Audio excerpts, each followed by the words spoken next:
Test son. Test son. 1, 2, 1, 2. Test son.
René Azéma, présent.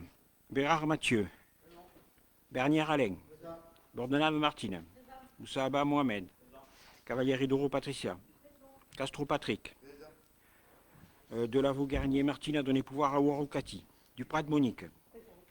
Elias Manuel. Gage Gabriel. Gallet Didier. Gali Gislaine. Ouarokati. Souri Younes. Massacré Joël a donné pouvoir à Prader à Nathalie. Mélina Annick. Olivera Eric. Pontieu Philippe a donné pouvoir à Bordenave Martine. Prader à Nathalie. Robert Philippe. Sans Gérard. Capin Patrice. Tatiboué Pascal. Tessa Daniel. Thierry et Marie. Voisin Nadia. Sampès Joséphine.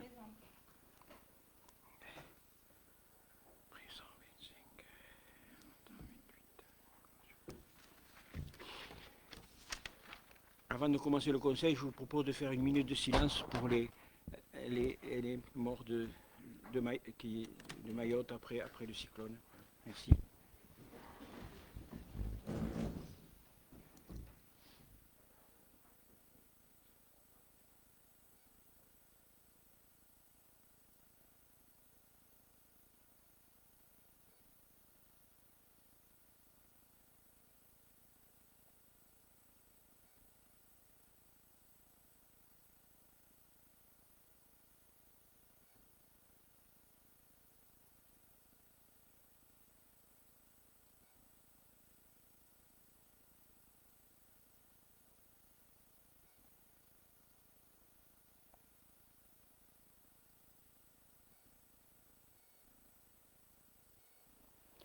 Merci. Je précise que pour ceux qui le souhaitent, il y a une urne posée par le Secours populaire à l'accueil de la mairie pour recevoir les dons. Une urne à l'accueil de la mairie pour recevoir les dons.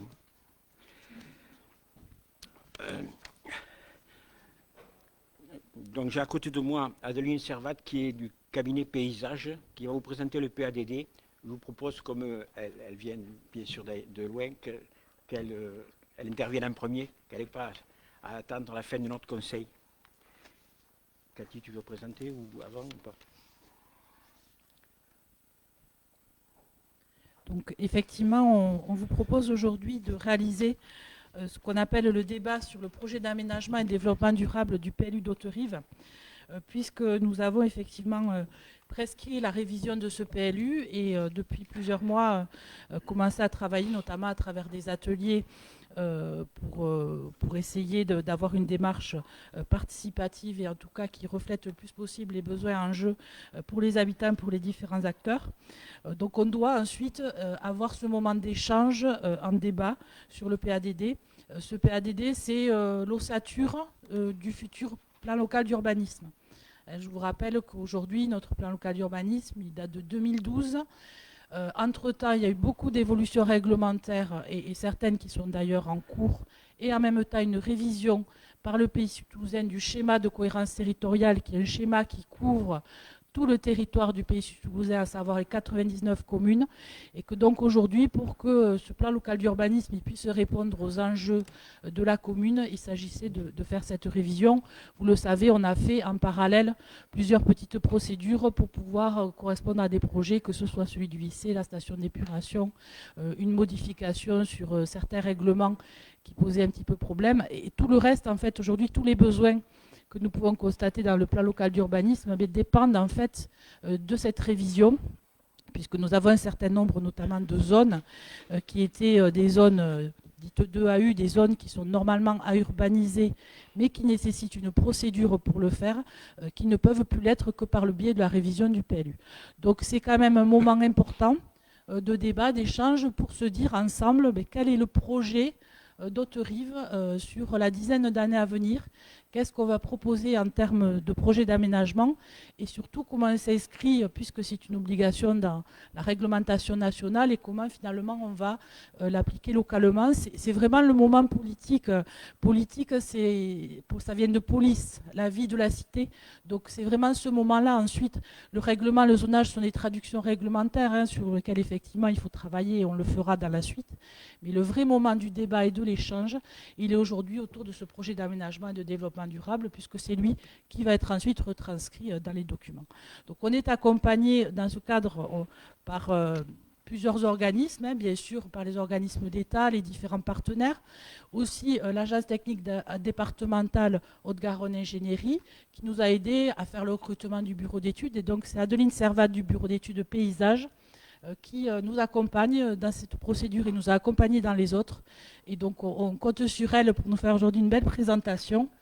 Et il ne faut pas hésiter, parce que c'est vraiment le moment du débat, à poser des questions et à ce qu'on puisse se questionner. Aujourd'hui, ce document n'est pas figé, il le sera quand le projet de PLU sera réellement arrêté. On dit c'est une délibération qui le fait et c'est la fin des études quelque part. Donc on peut encore l'améliorer en fonction de vos remarques ce soir. Merci. Bonsoir à tous, merci de m'accueillir ce soir. Donc, pour ce, je crois, ce dernier conseil municipal de l'année 2024. Donc, ce que je vous propose, c'est de reposer juste peut-être le cadre de la méthodologie du PLU. Alors, un certain nombre d'entre vous, que je reconnais, ont participé aux ateliers, donc ils ont entendu un petit peu ce cadre-là, mais ça me semble important de le reposer. Donc, comme l'a précisé Cathy Waro, donc cette révision du PLU, elle s'inscrit dans une démarche et dans un enchaînement d'étapes. Aujourd'hui, vous le voyez, on est sur l'étape qu'on va voir ici en rouge, donc qui est ce qu'on appelle le projet d'aménagement et de développement durable. Donc, c'est le moment où vous allez définir les orientations générales d'aménagement.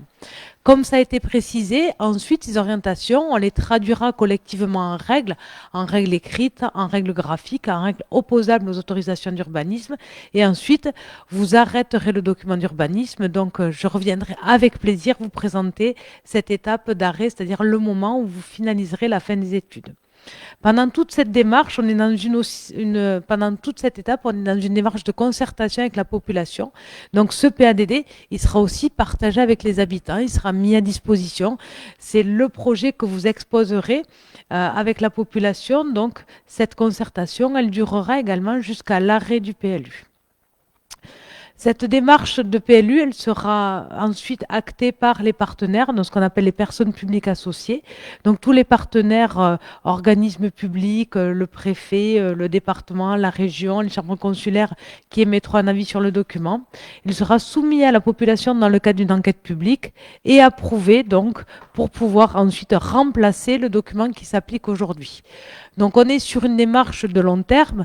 Les ateliers du PADD se sont déroulés sur plusieurs mois. Le reste de l'étude va aussi prendre plusieurs mois. L'idée est de pouvoir vous présenter l'ensemble des documents au fur et à mesure de l'avancement. Donc aujourd'hui, c'est un petit peu un point d'étape au cours duquel on va partager ensemble la vision de ce que nous proposons pour les orientations globales qui seront inscrites dans le PLU. Donc comme l'a dit Cathy Waro, comment on se projette pour une dizaine d'années à venir. Ce débat d'aujourd'hui, il s'inscrit dans le cadre réglementaire parce que, comme le prévoit l'article L153-12 du Code de l'urbanisme, un débat a lieu au sein de l'organe délibérant, donc en l'occurrence le conseil municipal. Donc on n'est pas ici pour valider ou pas le document, c'est vraiment l'objectif de discuter autour des orientations que l'on vous propose. Ce débat, il a lieu parce qu'il est important à un moment donné de pouvoir échanger sur les orientations générales avant qu'elles ne soient traduites en règles. Ce document d'urbanisme, il s'inscrit dans une strate de documents et de qu'on appelle la hiérarchie des normes. Donc dans cette hiérarchie des normes, aujourd'hui, votre devoir en tant qu'élu, c'est d'inscrire ce projet de territoire dans la norme nationale, donc c'est-à-dire de répondre au cadre législatif, essentiellement au Code de l'urbanisme, de l'inscrire dans une norme régionale qui est d'intégrer le schéma régional de développement durable, de l'inscrire également dans une approche plus proche de vous, qui est celle du bassin de vie, donc celle du SCOT du Pays Sud Toulousain. Et donc aujourd'hui, les choix que vous allez mener dans le cadre de ce PADD devront assurer la cohérence avec ce cadre global. Il faut savoir qu'aujourd'hui, le cadre national, vous l'avez entendu, ça vous a été relayé, est en train d'évoluer, notamment le Code de l'urbanisme a intégré récemment une actualité réglementaire qui est la loi climat et résilience. Et de fait, les documents cadres avec lequel le PLU devra être en compatibilité, le SRADET et le SCOT, sont aujourd'hui en révision. L'idée de ce document d'urbanisme, c'est qu'il puisse avancer en intégrant de manière progressive les enjeux, les objectifs de ces différents documents. Donc l'actualité réglementaire qui fait partie aujourd'hui, alors on ne va pas dire des préoccupations, mais dans tous les cas du cadre que l'on doit intégrer dans ce document d'urbanisme, c'est le cadre de la sobriété foncière. Donc ce cadre de sobriété foncière, il est la traduction d'une loi dont vous avez certainement entendu parler, la loi climat et résilience. Et cette loi climat et résilience, au-delà des objectifs globaux qu'elle est venue intégrer sur la réduction de la consommation d'espace, elle dit qu'aujourd'hui, le PADD d'un PLU ne peut prévoir l'ouverture à l'urbanisation d'espaces naturels agricoles ou forestiers que si on démontre que la capacité d'accueil au sein des espaces déjà aménagés ne peut pas répondre à votre objectif d'accueil en termes de population ou de développement. Donc on est sur un document d'urbanisme qui doit s'inscrire dans cette trajectoire de mobilisation prioritaire des tissus urbanisés en amont de la mobilisation d'espaces sur la terre agricole ou la terre naturelle. Donc l'objectif global dont vous avez certainement entendu parler, il est à l'échelle nationale de réduire de moins 50% la consommation d'espace à l'horizon 2030 par rapport à ce qui a été fait sur la décennie 2011-2020, avec un objectif final de zéro artificialisation nette. Aujourd'hui, indépendamment des souhaits que vous allez porter, ce cadre s'applique et il faut que nous puissions collectivement œuvrer pour un document qui s'inscrive dans cette trajectoire-là. Donc, avant de vous présenter la synthèse du PADD, il semblait opportun peut-être de rappeler quelques éléments cadres, ce qu'on appelle du diagnostic, c'est-à-dire les éléments qui nous ont permis collectivement au cours des ateliers de mobiliser un certain nombre de connaissances, de les partager pour se projeter dans l'avenir. Alors, on a mobilisé quelques éléments sur l'évolution démographique. Alors, c'est vrai que si on se projette dans le temps long, c'est un petit peu loin, mais c'est vrai que Haute-Rive, dans les années 1800, c'était 3000 habitants. Donc, on était sur une démographie qui s'est maintenue entre 2500 et 3000 habitants jusque dans les années 60. Si vous voyez la fin de la courbe, donc on voit que dès les années 60, on a une courbe démographique qui commence largement à progresser. Et donc cette courbe démographique, dans les années 60, elle est environ à 4500 habitants. On est à 10 000 habitants aujourd'hui, donc on est sur une population, sur une ville qui a doublé en 40-50 ans. Cette évolution de la population, si on regarde les mécanismes qui l'ont rendu possible, on va voir qu'il y a deux possibilités. Soit on a un renouvellement naturel, donc vous voyez ici sur la partie qui est plutôt en couleur rouille, qui est positif, c'est-à-dire plus de naissances que de décès, soit on a un accueil de population qui est représenté par le solde migratoire et qui est plus important que le départ d'habitants. Ce qu'on voit ici, c'est que dès les années 70, le renouvellement naturel, lui, est déficitaire. C'est-à-dire qu'on n'a pas une capacité de renouvellement qui est suffisante pour accompagner la croissance démographique. En revanche, l'attractivité du territoire se traduit par un accueil d'habitants qui permet d'accompagner la croissance communale avec un pic dans les années 2000. On voit que sur une période récente, la courbe s'est inversée, mais on a de nouveau un regain démographique sur les années 2015-2020.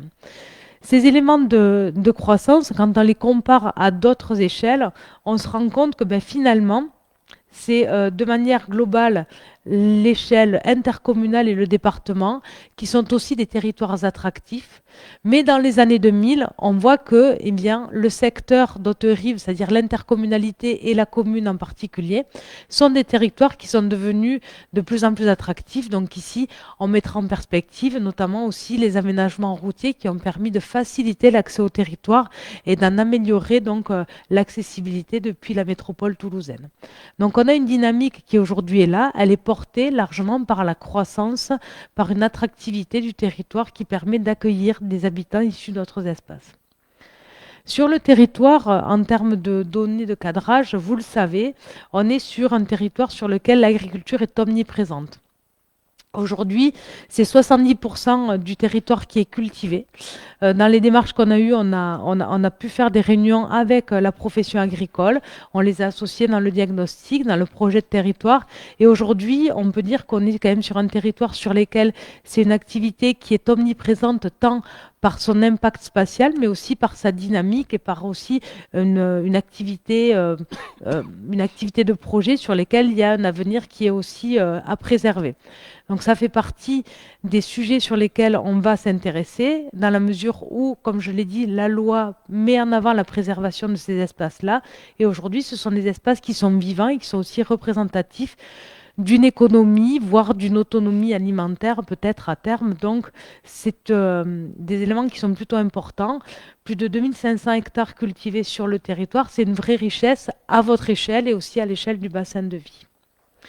En termes de richesse, vous le savez, on est sur un territoire de patrimoine. Donc, on a un patrimoine qui est connu et qui est protégé, notamment via des protections de type monument historique, mais on a aussi tout un patrimoine vernaculaire que vous avez recensé, mis en valeur, mis en avant dans le cadre de vos démarches patrimoniales, notamment donc à l'échelle du centre ancien. Mais ces éléments-là, excusez-moi, ces éléments-là, ils sont aussi complémentaires d'un patrimoine qui est aussi un patrimoine végétal. Dans le cadre des ateliers que nous avons menés, l'omniprésence et la complémentarité du patrimoine bâti et du patrimoine végétal ont été souvent mis en avant. Il y a une richesse patrimoniale qui est liée à l'Ariège et à ce qu'elle a généré sur le territoire en termes de richesse, qui fait qu'aujourd'hui, l'identité du territoire est largement marquée par ce patrimoine bâti et non bâti. Ce territoire, il s'est structuré autour d'éléments fondateurs. Donc, si on regarde cette cartographie qui date du 19e siècle, on se rend compte qu'on avait des centralités qui sont aussi représentées aujourd'hui par le centre historique tel qu'on le connaît, mais aussi par la présence de hameaux qui permettaient de loger la main-d'œuvre agricole. Et on le voit ici, donc tous les petits points représentent des fermes du 19e siècle. Donc, on avait un territoire qui était largement valorisé par la culture. Et cette agriculture que l'on voit ici, elle permettait donc d'avoir une répartition équilibrée de l'outil agricole sur le territoire. On se déplaçait peu, donc il était important de pouvoir travailler et vivre au même endroit. Ces évolutions du schéma traditionnel, elles sont aujourd'hui encore très présentes, même si effectivement, quand on regarde l'évolution urbaine, donc d'un bourg qui était largement articulé donc sur les deux rives de l'Ariège. Donc on a une évolution de cette tâche urbaine qui a été largement guidée par la présence des voies de communication et le développement du trafic routier. Donc on a une tâche urbaine qui s'est développée de manière plutôt importante. Et quand on regarde cette enveloppe bâtie, elle a été largement diffusée, mais aujourd'hui, elle reste plutôt contenue. On le verra dans le cadre de la consommation d'espace. Sur la décennie qui vient de passer, quand on regarde les grandes lignes sur la production de logements, donc c'est environ 1000 logements créés en 10 ans. C'est essentiellement des maisons qui ont été produites. Et donc, quand on le regarde, on avait une forte production dans les années 2014. Elle s'est renouvelée dans les années 2020-2021. Et aujourd'hui, on a une production de logements qui se ralentit. Ce phénomène est observé à toutes les échelles, pas uniquement à Haute-Rive. Donc ces éléments-là, quand on les met en perspective de la consommation d'espace, on se rend compte qu'aujourd'hui, eh bien, même si la loi nous dit que la préservation des espaces agricoles, naturels et forestiers doit être au cœur de nos préoccupations, on peut voir que depuis 4 à 5 ans, c'est déjà le cas sur votre territoire, c'est-à-dire que ce processus est déjà en route. Quand en 2011, on consommait 6 hectares par an, sur, on va dire, les 4-5 dernières années, on est plutôt à 1 à 2 hectares. Donc on est déjà sur une réduction sans, on va dire, en anticipation de la loi, on est déjà sur un phénomène qui est à l'œuvre. Donc cette démarche de préservation des espaces, c'est quelque chose qui est déjà intégré dans les évolutions. Et ça a eu un effet plutôt positif qui a été que quand on regarde l'évolution du parc de logements vacants, elle a été en diminution sur votre territoire, c'est-à-dire qu'on a eu un réinvestissement important des logements non occupés. Ce réinvestissement, donc si vous voyez les petites courbes qu'on a, il est... on le voit depuis 2019, hein, donc Haute-Rive étant ici figuré en bleu. En orange, c'est le taux en Occitanie. Donc, on a un parc de logements vacants qui est plutôt moins important qu'ailleurs. Et donc, in fine, il représente environ 2% du parc. Aujourd'hui, dans les communes comme les vôtres, on dit qu'il faut à peu près 5% du parc pour que le marché de l'immobilier puisse fonctionner. C'est-à-dire, il y a toujours des logements en vente, en travaux, en cours de mutation. Donc, on est sur un parc dont le volume de vacances n'est pas préoccupant. Ce qui aurait pu être le cas il y a quelques années, mais on est sur aujourd'hui un regain d'intérêt et un investissement plus important sur ces logements-là. Enfin, donc, comme je le disais, il y a la question de la densification des espaces urbanisés. Donc ces éléments, on les a regardés de manière extrêmement théorique, donc avec une analyse hors contexte de zonage, c'est-à-dire une analyse des capacités d'accueil de votre tissu urbain décorrélées de règles d'urbanisme. Donc on voit ici qu'il y a des possibilités qui sont plutôt importantes. Elles sont caractérisées par 2 types d'accueil théorique, soit de la densification par comblement des dents creuses, soit de l'accueil d'habitat sur les parcelles déjà aménagées par division parcellaire. Donc, comme le dit le Code de l'urbanisme, on regarde d'abord ce qui peut se faire. Votre capacité d'accueil est importante, mais ça ne veut pas dire que tous les espaces qui sont ciblés seront demain des espaces d'accueil dans le document d'urbanisme. Donc certains espaces pourront être exclus parce que les capacités de réseau ne sont pas réunies ou parce que ça ne correspond pas à votre projet politique.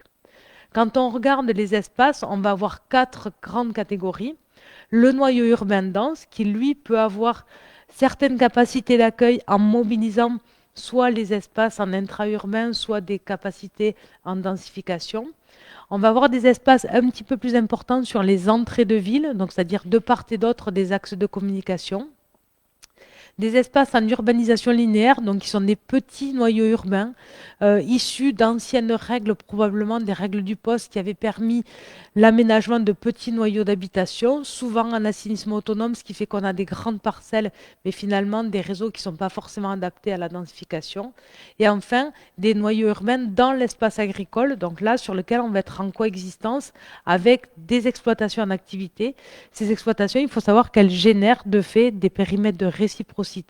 Donc, c'est-à-dire qu'on n'amène pas d'habitat à proximité et les exploitations agricoles ne s'approchent pas de l'habitat. Donc, il y a des espaces qui sont identifiés qui, de fait, de manière extrêmement opérationnelle, ne pourraient pas accueillir forcément d'habitat demain. Je vais passer quelques éléments de cadre plutôt liés à l'état initial de l'environnement. Donc, vous le savez, votre territoire est soumis à différents risques. C'est notamment des risques naturels liés au risque inondation.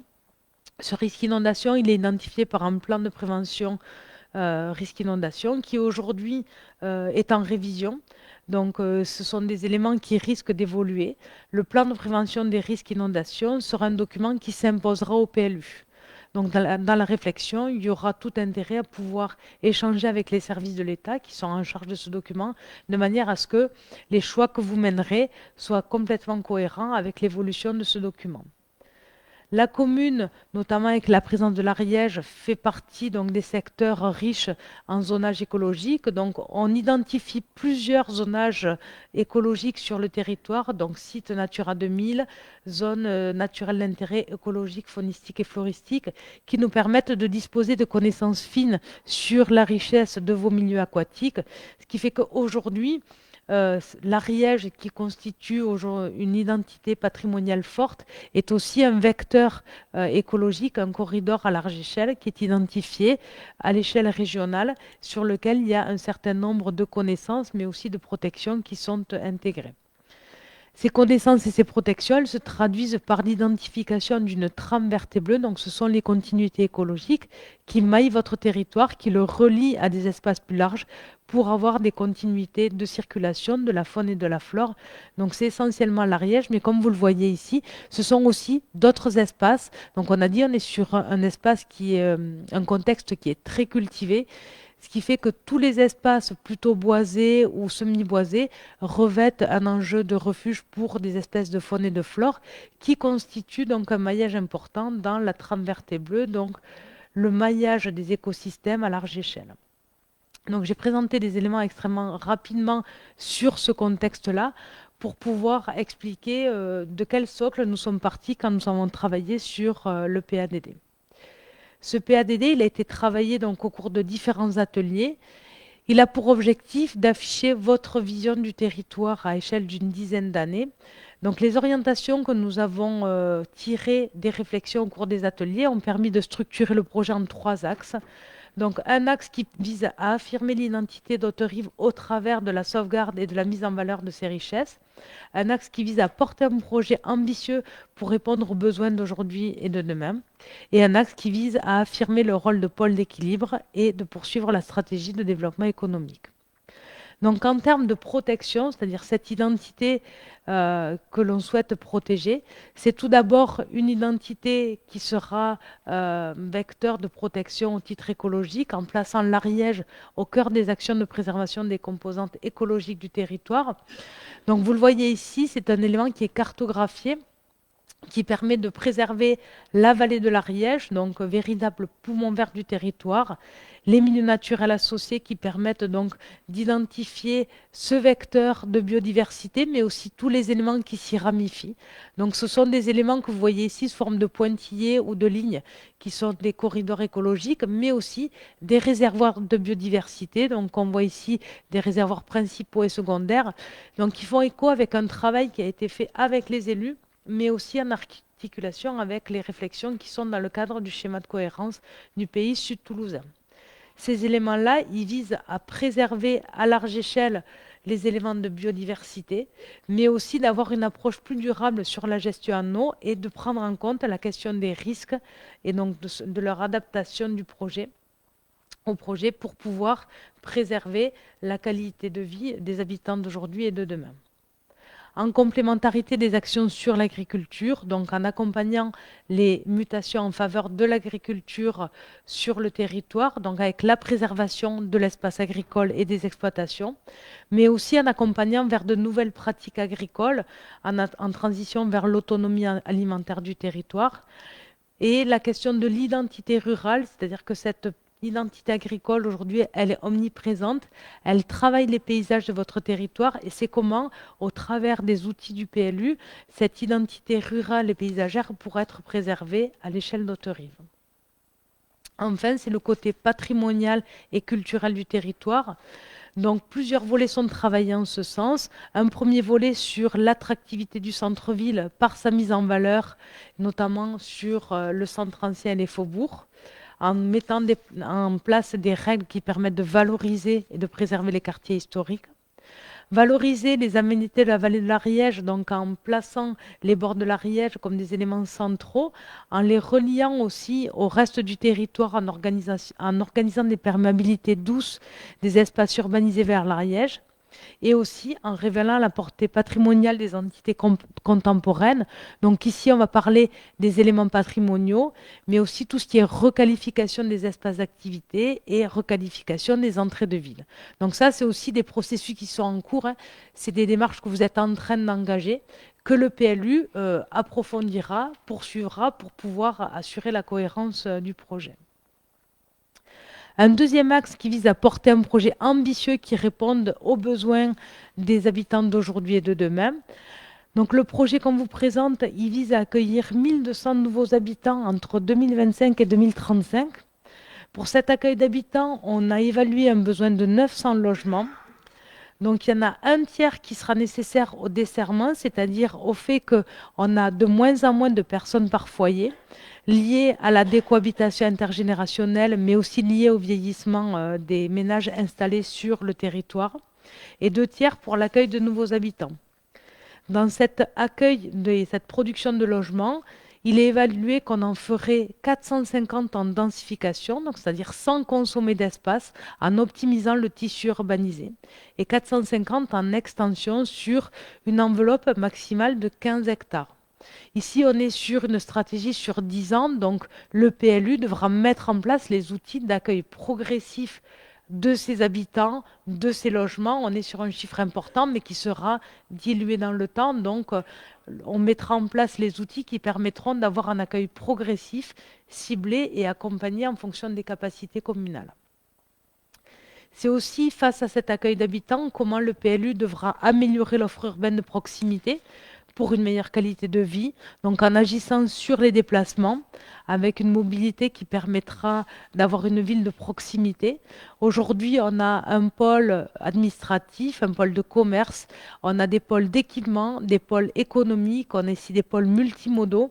Donc l'idée, au regard des actions que vous mettrez en place dans le PLU, ce sera de relier ces espaces, d'avoir différentes échelles de la ville, d'une ville de proximité, une ville aussi d'hyper-proximité en réponse aux habitants qui se déplacent un petit peu moins, et aussi de pouvoir mettre les équipements au centre de votre stratégie, les équipements existants, les équipements projetés, de manière à ce que la population puisse avoir un accès facilité à toutes ces aménités du cœur de ville. Je vais finir par le dernier axe. J'espère que vous aurez des questions, comme ça je pourrai... Voilà. Un troisième axe qui vise à affirmer le rôle de pôle d'équilibre et de poursuivre la stratégie de développement économique. Donc cette notion de pôle d'équilibre, c'est celle qui vous est conférée dans le SCOT du pays sud toulousain. Donc c'est acter ce rôle de pôle qui est le plus gros d'ailleurs du pays sud toulousain. Donc en portant un projet de développement économique qui alliera ambition et proximité, donc en développant une stratégie économique qui répond aux enjeux supracommunaux. Le développement économique est une compétence qui est intercommunale, donc c'est porter cette stratégie intercommunale en développant des espaces d'activité qui soient productifs, qui créent de l'emploi, qui permettent de mettre en relation actifs et emploi, de diversifier les activités économiques aussi pour répondre aux besoins des habitants et de mettre à profit l'influence de projets de développement ambitieux donc avec de nouveaux projets et d'avoir un territoire qui se maille avec 3 grandes polarités, l'activité, les déplacements, mais aussi les nouveaux pôles comme le lycée qui seront demain des pôles d'attractivité. Tout ça, ça se fera en conservant la complémentarité de votre commerce de proximité et de ce qu'il peut y avoir sur les espaces extérieurs. L'idée est de pouvoir mettre en place des règles qui permettent de soutenir le commerce de proximité en centre ancien et d'avoir une complémentarité sur les zones commerciales de périphérique, donc de gérer des règles qui permettent d'avoir une complémentarité, non une concurrence. Donc aujourd'hui, on est aussi dans la traduction des objectifs du SCOT du pays sud toulousain qui vise à maintenir les commerces beaucoup dans les centres-villes et à limiter leur diffusion dans les espaces périphériques. Donc ceci pour permettre aussi d'avoir une action sur la vacance commerciale, puisque aujourd'hui ça fait partie aussi de votre cadre de vie, et donc d'avoir des espaces qui soient mieux occupés, qui répondent plus à un rôle de proximité, et de pouvoir trouver dans les espaces périphériques ce qu'on ne peut pas accueillir dans les espaces centraux. Donc j'ai essayé d'être synthétique, vous avez vu les documents en amont, donc vous avez pu avoir un certain nombre de détails que je n'ai pas présentés ici. L'idée est de pouvoir laisser place au débat et que je puisse répondre au maximum de vos questions. Et je vous remercie pour votre écoute attentive. Et donc, je réponds à vos questions avec plaisir. Déjà bravo là.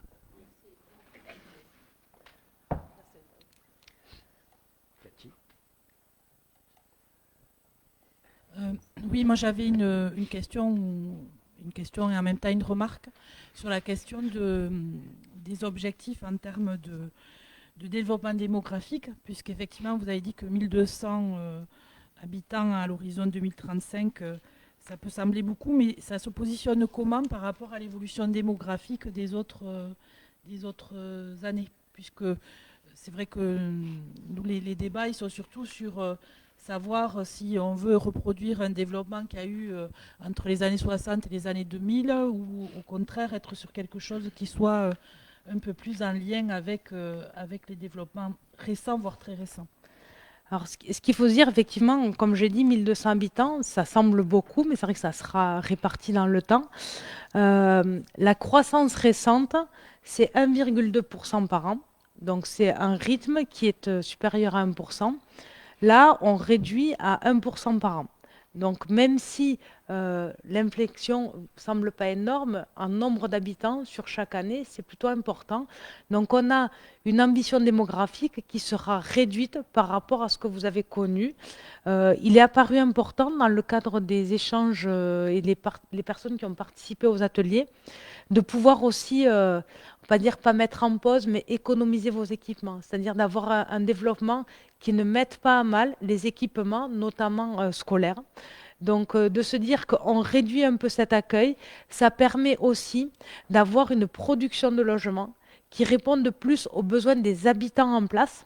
C'est-à-dire que cette production de logements, les 900 logements que l'on projette, ils sont d'abord là pour répondre ce qu'on appelle les parcours résidentiels de la population présente. Donc, on sait qu'aujourd'hui, en ayant échangé avec les personnes qui s'occupent notamment du social, il y a un certain nombre de foyers qui seraient en attente de muter vers d'autres logements, mais qui n'existent pas. Donc, l'idée ici, c'est d'avoir un accueil, bien entendu, d'habitants, puisque c'est l'ambition que porte le SCOT pour Haute-Rive également, ce rôle de pôle d'équipement, de pôle d'équilibre, il a vocation à évoluer, mais de réduire cet accueil par rapport à ce qui s'est fait précédemment pour que, en même temps, le parc de logement puisse évoluer pour mieux répondre à la population en place. Donc c'était aussi cet équilibre-là qu'il fallait trouver. Et donc on est sur une ambition qui est moins forte que la précédente, mais qui est aussi bien moins forte que ce que vous avez connu dans les années 2000. Donc on est sur une tendance qui est toujours dans l'accueil, mais qui est dans un accueil qui est plus modéré. Au niveau de la consommation donc agricole, ça donne quoi donc parce qu'il y a de la densification, mais il y a aussi quand même de la consommation. Alors, on projette 15 hectares toujours donc sur une dizaine d'années. Donc ces 15 hectares, ben, si on le lissait, ça fait 1,5 hectare par an pour l'accueil d'habitat. Donc là où on était à 6 hectares en 2011, hein, donc on est quand même sur un accueil qui sera optimisé. Il faut savoir aussi qu'on aura d'autres outils, c'est-à-dire que votre PLU d'aujourd'hui, enfin votre PLU qui s'applique, quand il a ouvert, c'était un peu binaire, c'était ouvert, c'était fermé. Bon, il n'y avait pas trop d'outils pour pouvoir assurer cette progressivité. Aujourd'hui, dans ce qu'on pourra mettre en place pour le PLU que vous appliquerez demain, on aura plusieurs outils. Donc le premier, ça sera d'avoir des échéanciers d'ouverture à l'urbanisation. Ce qui veut dire que ces 15 hectares, si le développement n'est pas là, ils ne seront pas consommés. Donc s'il n'y a pas de projet de logement, eh bien, ils ne seront pas ouverts à l'urbanisation. C'est-à-dire que vous projetterez un accueil d'habitants sur différents secteurs en les hiérarchisant, en mettant des priorités. Et ces priorités, elles seront temporaires, c'est-à-dire avec des pas de temps, et aussi en fonction de ce qui aura été réalisé précédemment. C'est-à-dire qu'on n'ouvre pas la zone suivante si la précédente n'a pas été remplie. Donc ces 15 hectares, ils sont en réduction par rapport à ce que vous avez fait, mais aussi ils ne seront consommés que s'il y a le projet qui nécessite la création de logements. Et donc, s'il n'y a pas de projet qui nécessite la création de logements, ben vous ne consommerez peut-être pas ces 15 hectares-là. Monsieur Bérard. Oui, déjà merci pour cette présentation très complète qui nous laisse entrevoir un peu la complexité de ce travail, parce que c'est vrai qu'il y a des réels enjeux qu'on se doit de maîtriser au niveau municipal, et que c'est voilà, on va lancer des lignes directrices qui vont nous mener au moins pour 10 ans, donc c'est très important, quoi. Et c'est vrai qu'un des enjeux qu'on se doit de maîtriser, c'est les afflux de population, parce qu'il faut que nos infrastructures, comme vous l'avez dit, tiennent le choc un peu, réussissent à amortir les arrivées de population. Donc du coup, je vais vous demander, est-ce qu'on va avoir des leviers, des outils qui nous permettraient de maîtriser un peu ces arrivées-là, ou est-ce qu'on va être obligé de les subir, quoi qu'il en soit? Alors, il va y avoir deux types d'outils. Le premier, ça va être ce qu'on projette quand le PLU s'applique. Donc, il y aura, notamment sur les zones à ouvrir, un échéancier qui va faire que vous allez maîtriser dans le temps. Donc, cette maîtrise dans le temps, elle permet de savoir combien de logements maximum seront accueillis on va être sur des temporalités de 2-3 ans. Parce que vous allez le voir, on va être sur ce qu'on appelle des opérations d'aménagement d'ensemble, c'est-à-dire qu'on n'est pas sur du logement au coup par coup. À chaque fois, il y aura certainement des opérations mixtes, donc c'est-à-dire sur lesquelles on saura exactement quel nombre de logements sera accueillis, comme vous l'avez aussi mené sur les dernières années, il y en a déjà eu sur votre commune. Ça, c'est le premier levier. Le deuxième levier est de se dire, ben, on a aussi le droit de se tromper. Le PLU, ce n'est pas une science exacte. S'il y avait une recette magique, je crois que je ne serais pas là. Donc, c'est aussi de se dire, on prévoit quelque chose et le document, il a aussi une capacité d'adaptation. Si à un moment donné, on voit que même ce qu'on a prévu, qui était plus modéré que précédemment, mais qu'on se rend compte que ben, vos équipements ne tiennent pas le coup, parce que vos équipements, ils ne sont pas aussi... En fait, ce rôle de bassin de vie ne tient pas qu'à Haute-Rive, c'est-à-dire que vous répondez aussi aux besoins des communes proches. Et c'est-à-dire qu'à un moment donné, si le développement, il est peut-être modéré à Haute-Rive, mais qu'il est peut-être plus fort sur les autres, mais vous avez aussi des capacités de mettre en pause le document pour aussi adapter vos capacités d'accueil. Parce qu'il y a des choses sur lesquelles on va anticiper, puis il y a des choses qui aujourd'hui ne dépendent pas systématiquement de vous. Il y a des équipements qui ne sont pas de votre compétence, donc sur lesquels vous avez une prise qui n'est pas directe. Et donc le document, il pourra aussi s'adapter. C'est ce que vous faites avec des petites procédures qui permettent de ne pas remettre en cause tout le document, mais qui permettent de dire, ou alors parfois sur certains quartiers, on pensait que celui-là serait opportun, et on se rend compte que sur des flux de circulation, etc., c'est peut-être pas celui qu'il faut faire en premier. On a le droit de changer, de permuter, ça c'est tout à fait possible. Monsieur Tatiboué. Oui, merci. Sur les enjeux de densification, je vois 450 logements. Est-ce qu'on a un historique vis-à-vis de la densification, et quels seraient les leviers éventuels pour favoriser cette densification?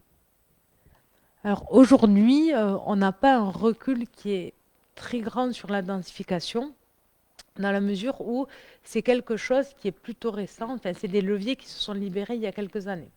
Donc, il n'y a pas sur Haute-Rive une densification qui est importante. Pour autant, ce qu'on voit sur les autres territoires, c'est que c'est en train d'arriver parce que cette notion de la sobriété foncière, elle est partout. Donc, ça met une pression un petit peu plus importante sur les espaces existants. Pour autant, c'est très lié aux stratégies des propriétaires parce que c'est-à-dire que si vous prenez un espace nu, il fait 1 hectare, et bon, on sait exactement comment ça va s'aménager, dans quelle temporalité. La densification, c'est un petit peu différent. Mais on a identifié à l'intérieur de votre tissu différentes typologies, enfin un gisement qui est plutôt varié, avec des tenants qui sont plutôt grands, et puis parfois des endroits où on peut accueillir 1 ou 2 constructions. Donc sur ces tenants, sur ces enveloppes foncières qui sont un petit peu grandes, il est tout à fait possible de mettre des OAP de densification, c'est-à-dire de cadrer le nombre de logements, de manière à ce que, quelque part, on ne vienne pas gaspiller un grand terrain pour une maison, alors qu'on est sur un endroit qui peut être complètement équipé, desservi, stratégique, et à l'inverse, pas se retrouver avec un surnombre de logements qui viendrait déséquilibrer un quartier qui est pavillonnaire, par exemple, et sur lequel, je force le trait, mais si vous avez que des maisons de plein pied et qu'on vous met un R+6 au milieu, ça ne marche pas non plus. Donc notre rôle dans le PLU, c'est d'optimiser les espaces tout en gardant cet équilibre-là. Et donc, d'une manière assez simple, vous avez aujourd'hui des orientations d'aménagement pour les espaces en développement. Eh bien, on fera la même chose sur les espaces stratégiques en cœur urbain. De manière à ce que vous ayez aussi la capacité, au regard des réseaux existants, de ne pas, entre guillemets, se retrouver dépassé. C'est-à-dire que vous avez des systèmes de réseaux routiers, des systèmes de réseaux techniques, eau, assainissement, etc., qu'il faut qu'on calibre pour pas que cet accueil en densification soit négatif pour la collectivité, mais qu'on soit bien sur une optimisation d'espaces qui sont équipés au niveau de leur équipement. J'avais un petit complément à apporter par rapport à ta question, Pascal. C'est vrai que même si on est moins concerné que des territoires qui sont directement au contact de la ville de Toulouse par ces questions de densification, on le rencontre quand même déjà parce que quand on a des terrains qui ont été achetés à l'époque et sur lesquels on a construit avec 1000, 1500, 2500 mètres carrés, eh bien, il peut y avoir, lors d'un mouvement de propriété, des personnes qui arrivent, et c'est déjà le cas, et qui se disent, je garde la maison et une partie du terrain, et le reste, je le divise et je le mets en terrain à bâtir, parce que finalement, moi, 500 mètres carrés au total, ça me suffit, ou parce que aussi, ça peut être une ressource financière, c'est parfois comme ça qu'on arrive à payer les travaux de rénovation de la maison principale. Et ça, c'est déjà à l'œuvre sur Haute-Rive. Au niveau du urbanisme, on a déjà plusieurs dossiers. Et donc, on est parfois conduit, déjà aujourd'hui, à refuser des opérations de densification trop importantes, essentiellement en raison des réseaux de voirie, mais aussi de tous les autres types de réseaux.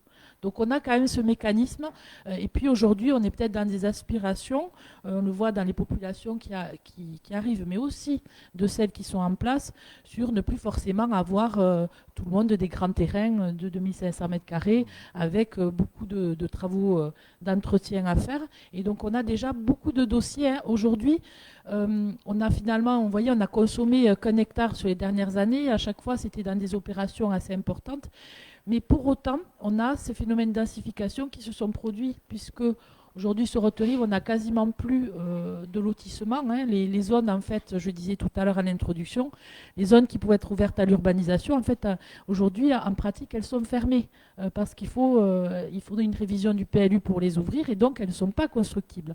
Donc on n'a plus sur Haute-Rive beaucoup d'espace sur lequel on peut faire un grand aménagement d'ensemble, et donc c'est beaucoup par ces opérations de division ou de tout petits lotissements de 4-5 lots qu'on génère aussi de la construction. Et c'est déjà un phénomène, moi, depuis 2018, j'ai constaté quand même, depuis notamment 2020, une accélération de ce phénomène et qui aujourd'hui est très commun, même dans les procédures de vente, les agents immobiliers qui mettent en valeur auprès du futur acquéreur qu'il y a un potentiel de division pour pouvoir récupérer effectivement de l'argent. Il ne faut pas oublier que il y a une vingtaine d'années, quand on construisait, il fallait faire souvent de l'assainissement non collectif, donc on avait une surface minimum imposée, mais depuis, le réseau d'assainissement collectif a été très développé, Donc effectivement, cette densification, elle va se faire, à mon avis, de plus en plus.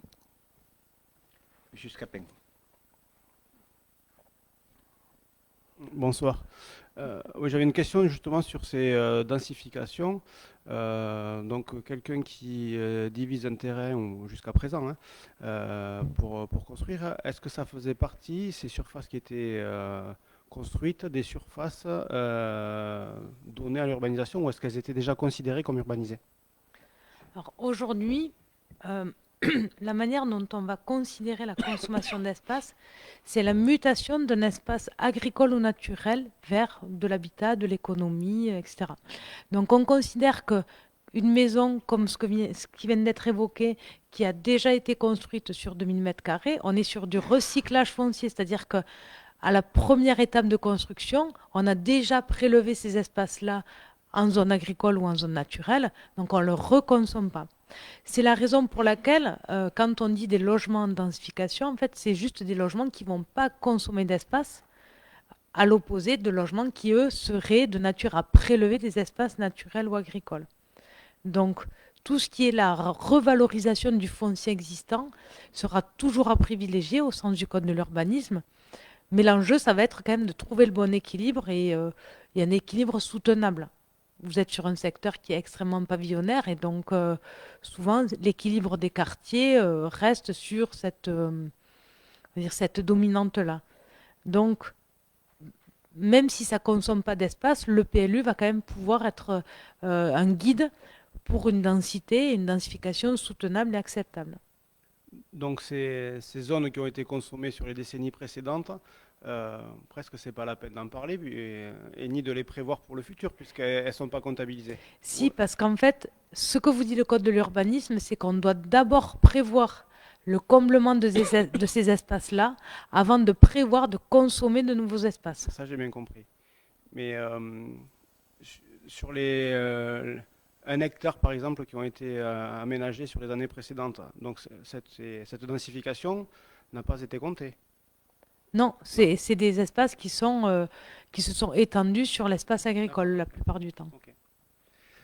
C'est soit l'espace agricole, soit parfois ce qui existait à Haute-Rive, au cœur même des tissus bâtis, c'était des larges parcelles, des grandes parcelles qui n'étaient pas encore urbanisées, qui ne sont pas du ressort de la densification avec une maison sur un terrain, mais vraiment de parcelles libres, et notamment, on le voit, venir à Arénis-des-Mares, on était dans ce cas-là, on était dans ce cas-là du côté du chemin de Marengo, on était de ce cas-là en face du cimetière de la Madeleine.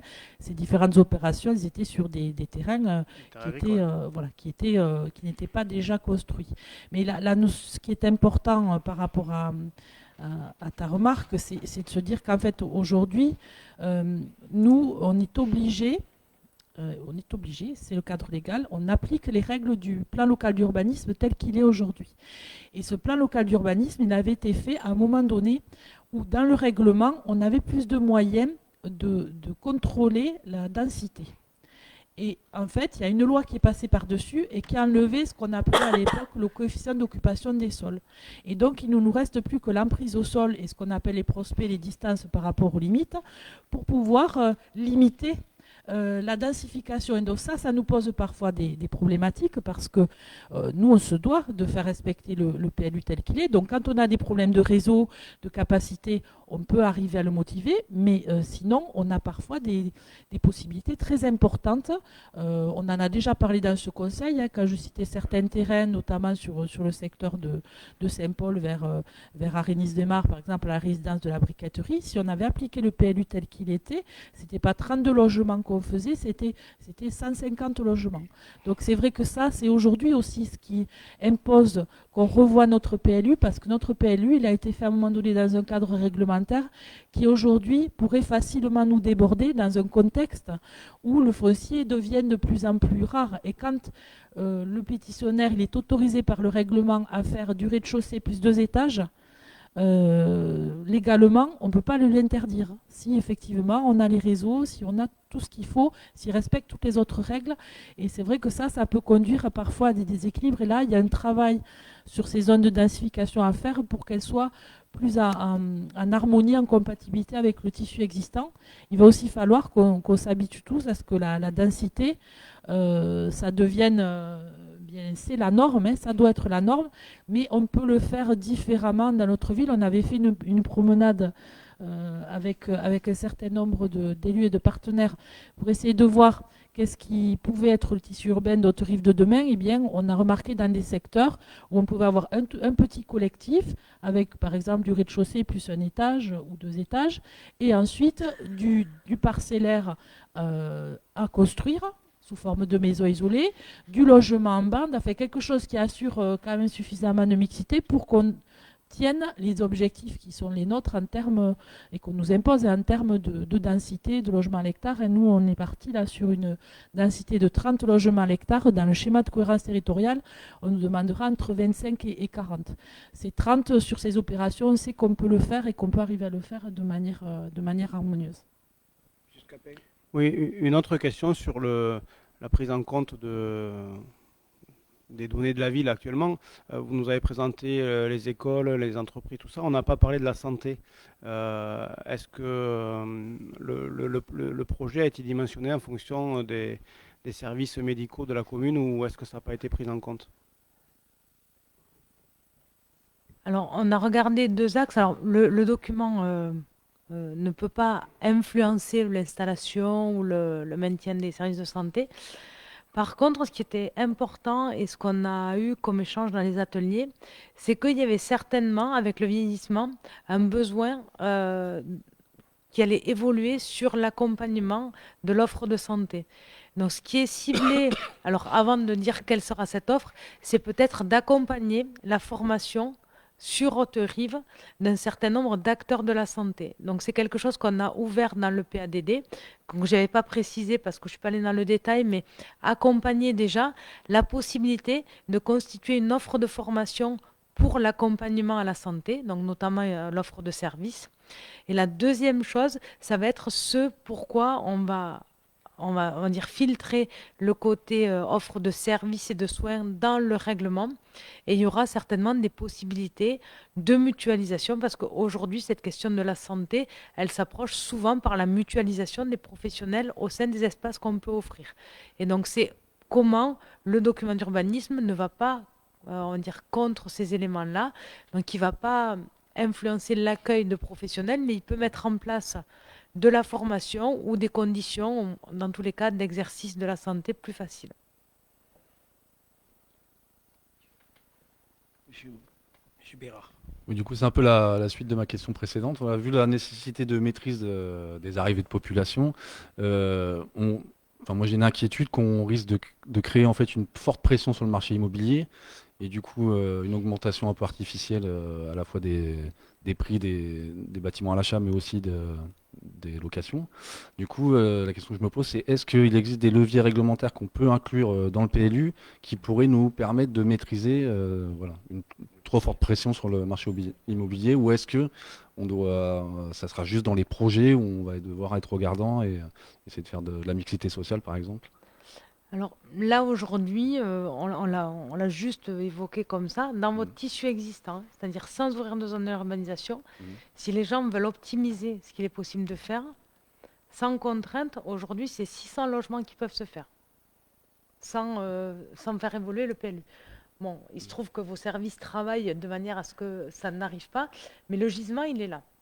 Donc le gisement, il est là, donc le rôle du PLU, ça va être comment on l'accompagne et comment on fait qu'il reste à un niveau soutenable. Effectivement, là où on va pouvoir avoir des leviers, c'est sur la progressivité d'accueil sur les espaces extérieurs. Sur les espaces aménagés, on va pouvoir cadrer. Et cadrer, comme je dis, dans les deux sens, c'est-à-dire pas gaspiller du foncier, c'est-à-dire avoir des grands terrains pour très peu de maisons, mais à l'inverse, pas avoir une surdensité. Donc les cadres qu'on va pouvoir mettre, ils seront réglementaires. Et par contre, vous avez évoqué la question de la mixité sociale. Par contre, cette mixité sociale, elle devra se faire. Ce que j'ai moins évoqué, c'est la question du parcours résidentiel, c'est-à-dire qu'on n'accueille pas du logement en fonction de l'offre et de la demande. Cette offre de logement, il faudra qu'on la calibre collectivement au regard des besoins de la population. Et donc, dans les outils du PLU, ce qu'il peut y avoir, c'est, vous le savez, c'est la question du logement, de la mixité sociale, logement social, mais c'est aussi la taille des logements. Et donc, on sait qu'aujourd'hui, quand on a échangé avec les services, notamment sociaux, sur votre commune, Les logements de grande taille, ce n'est pas nécessairement ce qui est attendu. Il est attendu souvent des logements en rez-de-chaussée qui sont adaptés au vieillissement et qui sont de petite taille. Et c'est comment les règles qu'on met en place, elles flèchent ce type de logement. Donc ce n'est pas la pression du marché, c'est vous en tant qu'élu qui définissez quels sont les besoins à satisfaire. Et on met les règles pour que ces besoins à satisfaire puissent se réaliser, que ça ne soit pas autre chose. C'est-à-dire, quelque part, il n'y a pas un produit financier qui vient d'ailleurs et qui dit « Ah, mais tiens, ça marche, on va le faire à Haute-Rive ». Non, vous vous dites ce dont on a besoin aujourd'hui pour répondre à notre population, parce qu'on sait qu'on a de bons retours sur telle opération qui a été réalisée, on peut le remobiliser, etc. Donc, vous pouvez le faire comme ça aussi. Donc, ce n'est pas forcément la mixité sociale, mais c'est comment on répond aux étapes du cycle résidentiel. Aujourd'hui, les étapes du cycle résidentiel qui sont anticipées pour vous demain, c'est le vieillissement. On va dire accueillir des familles avec enfants, vous savez faire, des logements de grande taille, il y en a, les écoles, vous les avez, tout ça, ça y sera.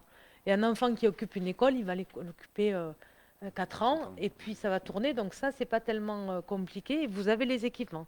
Par contre, faire face au vieillissement, faire face à quelqu'un qui a acheté une grande maison dans les années 80, qui ne peut plus ni la chauffer, ni l'entretenir, et ni l'occuper parce qu'elle est inadaptée, lui proposer autre chose pour qu'il reste à Haute-Rive. Et du coup, des fois, libérer un grand logement pour accueillir une famille, c'est-à-dire pas consommer de foncier pour ça, mais répondre mieux, répondre plus près, ça, c'est aussi ce que le PLU va pouvoir regarder. Et donc, c'est, il me semble, quelque chose qui avait émergé dans les ateliers, qu'on voit, nous, dans les courbes, parce qu'on étudie la pyramide des âges, mais on nous remonte aussi la demande et l'attente qu'il y a pour ça. Et donc, c'est sur ça, je pense, qu'il faudra travailler pour que, au-delà de se faire déborder ou pas, c'est pour que ce PLU, il réponde le plus possible à la population qui est là. Parce qu'en fait, quand on dit on va accueillir 1000 habitants, ça veut dire que 90% des habitants, ils sont déjà là. 90% des logements sont déjà là. Et donc, le PLU, il est aussi de nature à travailler pour ces 90%-là. Alors qu'avant, on travaillait surtout pour l'accueil de l'extérieur. Ok. Donc du coup, vous pensez que si on arrive à bien réfléchir et planifier en amont des besoins qu'on va avoir en logement, du coup, on va pouvoir arriver à contrer un peu les effets de marché immobilier. En fait, c'est ça? Alors aujourd'hui, la difficulté qu'on va avoir sur Haute-Rive, on ne va pas se le cacher, c'est la difficulté de trouver une diversité d'opérateurs. Donc, si on rentre dans le volet un petit peu technique, Haute-Rive, aujourd'hui, n'est pas attractif pour un certain nombre d'opérateurs pour des raisons de fiscalité. Voilà, vous n'êtes pas...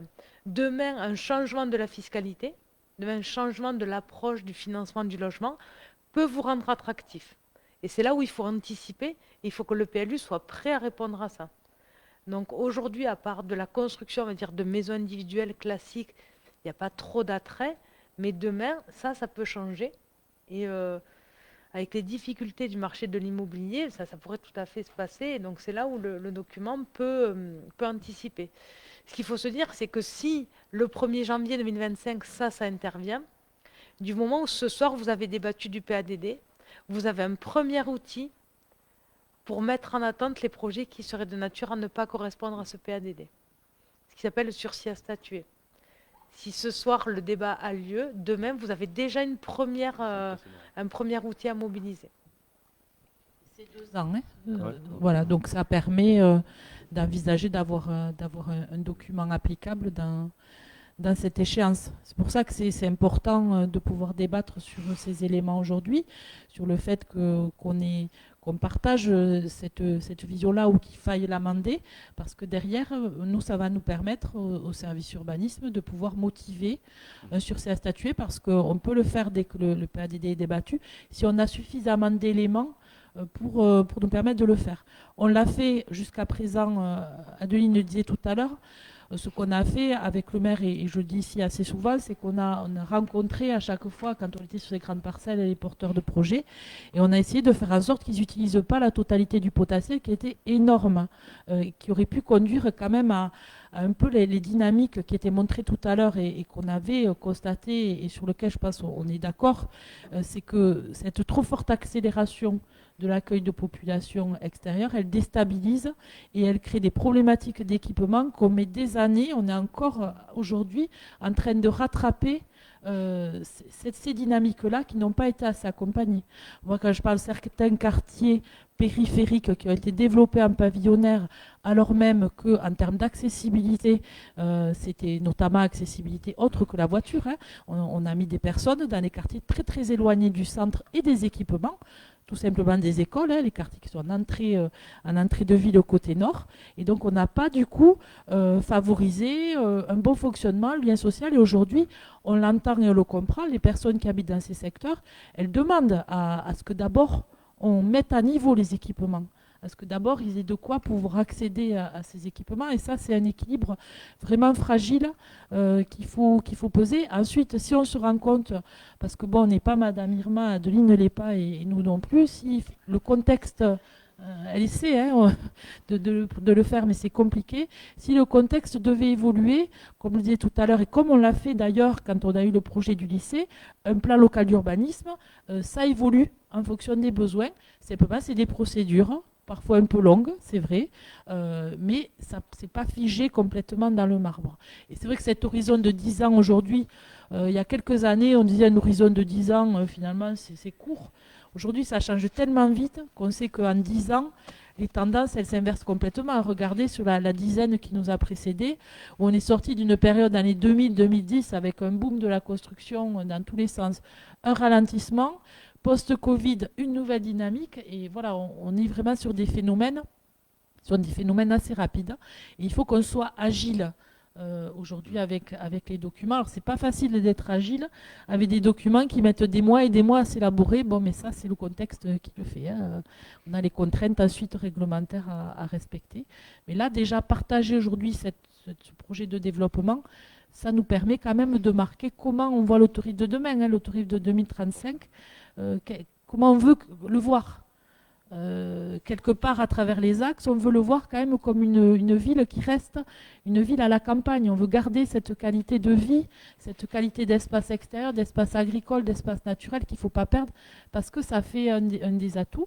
Et pour autant, on doit jouer notre rôle de pôle au niveau du pays toulousain. Alors bon, on me dit Caser c'est très loin, mais nous déjà rien que dans notre intercommunalité, on a un positionnement et des équipements qui font que forcément, pour notamment les personnes qui vieillissent, eh bien, elles viennent, certaines, des villages alentours chez nous pour trouver du logement plus adapté à leur situation, avec moins de terrain, avec des commodités et une proximité de tous ces équipements. Et sur cette question, la question qui était sur la question de la santé, c'est vrai qu'on ne peut pas imposer à des professionnels de venir, mais par contre, il faudra qu'on puisse être agile si on a une opération bien particulière et que notre PLU ne corresponde pas tout à fait. À ce moment-là, on proposera, comme on l'a fait jusqu'à présent, de faire une évolution. C'est ça, cette agilité qu'il faut garder. Monsieur Gallet.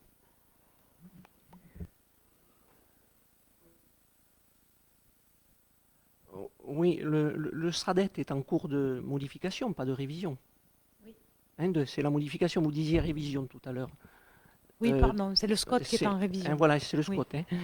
Hein. Donc, la loi climat et résilience, comme ça a été évoqué, prévoit donc, pour une période dans les 10 prochaines années, 50% de la réduction des ENAF, la période de référence étant 2011-2021. Avec un objectif ZAN dans les années 50, zéro artificialisation nette en 2050.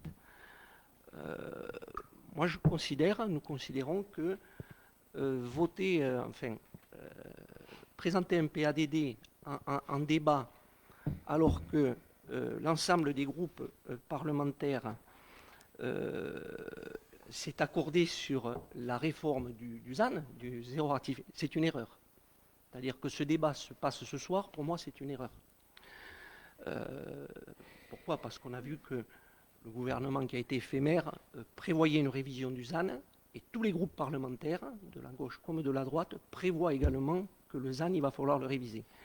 Donc présenter un PADD, pour moi, est une erreur, d'autant que vous évoquiez tout à l'heure, effectivement, le fait qu'il pouvait y avoir des sursis à statuer sur les autorisations de construire. D'ores et déjà, dès lors que le débat du PADD a eu lieu. Bon, ça, c'était ma parenthèse. C'est intéressant, ça, quand même. Ça me paraît intéressant, ça, par contre. Je ne sais pas en quoi vous critiquez ça, ça me paraît intéressant. Alors, concernant les ENAF, est-ce que vous auriez, vous avez dû, je suppose, vous savez où se trouvent les ENAF, est-ce qu'ils affectent, quel zonage affectent-ils les ENAF? Ça, c'est ma première question. Ce qui est projeté, Ce qui est projeté, oui. alors pour l'instant, on ne l'a pas spatialisé, puisque l'idée, c'était de s'accorder sur un principe global de développement. Et une fois que ce principe est acté, on spatialisera les espaces qui sont concernés. D'accord, ça veut dire que vous ne savez pas où se trouvent les ENAF. Non, on n'a pas fait le zonage. Le zonage, c'est l'étape qui vient après le PADD. Voilà, c'est-à-dire, est-ce que beaucoup d'ENAF se trouvent en zone U? Ah non, on sera sur un principe de classement en zone A urbanisée, puisqu'on part du principe que ce sont des espaces qui sont non aménagés, des espaces agricoles. Donc, de fait, ça sera en général des espaces en zone A urbanisée, c'est-à-dire d'urbanisation future. La mobilisation prioritaire, c'est le tissu urbanisé. Oui, c'est Donc, ça, et pour la ensuite, moitié. Il faut motiver, le Code de l'urbanisme le prévoit, donc la consommation d'ENAF. Donc si on ne sait pas où se trouvent les ENAF ou si vous n'avez pas repéré ces ENAF sur la cartographie, ça veut dire que peut-être des zones U se trouvent en ENAF, probablement même. Alors, dans tous les cas, les zones EU actuelles, le principe de révision, c'est qu'on remet à plat. Donc, ce que demande le Code de l'urbanisme, c'est de faire une analyse des capacités de densification qui soit décorrélée du zonage UAU. C'est-à-dire qu'on a regardé ce qu'il était possible de rentrer. Quand on regarde de manière extrêmement théorique, on peut dire qu'aujourd'hui, il y aurait 600 logements qui pourraient se faire dans l'enveloppe urbaine. Ces 600 logements, on ne peut pas dire que c'est un potentiel mobilisables dans la mesure où ils sont réalisables aujourd'hui, ça ne se fait pas. Donc il y a une pondération à porter. C'est la raison pour laquelle cette pondération au regard de ce qui était faisable, par exemple en division parcellaire, quand on prend un terrain qui est en division parcellaire, on ne peut pas considérer qu'il est directement mobilisable parce qu'un certain nombre de propriétaires, dans leur stratégie individuelle, ne vont pas l'urbaniser. C'est la raison pour laquelle de 600, on arrive à 450 quand on pondère ces éléments. Ça, c'est le tissu, ce que je vais appeler moi le gisement, c'est-à-dire le déjà là, sans consommer d'espace, on peut faire ces 400 logements. Comme pour notre projet, ce qu'on vous propose ce soir, ce qui correspond à l'accueil d'habitants, c'est 900 logements. Il faudra qu'on soit en capacité d'identifier des endroits, mais à horizon 2035, c'est-à-dire échelonnés dans le temps, qui permettront de faire les 450 logements qu'on ne peut pas faire dans le gisement existant, et eux qui seront sur des ENAF. Donc c'est-à-dire que ça, cette démarche-là, on l'a portée, on l'a partagée avec les personnes publiques associées, c'est-à-dire les services qui émettront un avis, on les a associés aux ateliers, on leur a présenté le projet, et ils ont validé la démarche. C'est-à-dire qu'ils ont validé la démarche de ce qu'on a identifié en gisement dans le tissu urbanisé, et de ce qui serait à faire sur les extérieurs. Pour autant, sur les extérieurs, on n'a pas encore identifié où ça serait, mais c'est évidemment ce qui sera en consommation d'espace, en ENAF. Oui. Je voulais en profiter pour apporter une réponse et vous rassurer, ou peut-être du coup savoir dans le cadre de ce débat, quelles seraient vos perspectives de développement, parce qu'aujourd'hui, le projet de développement tel qu'il est présenté, à savoir l'accueil de 1200 habitants sur l'horizon 2025-2035, est déjà compatible avec la loi telle qu'elle est. Donc la loi avec un assouplissement, forcément on est toujours compatible. Donc ce qu'on vous propose ce soir en termes de développement, plus 1200 habitants à l'horizon 2035 et le nombre de logements qui va avec, c'est ça l'orientation politique.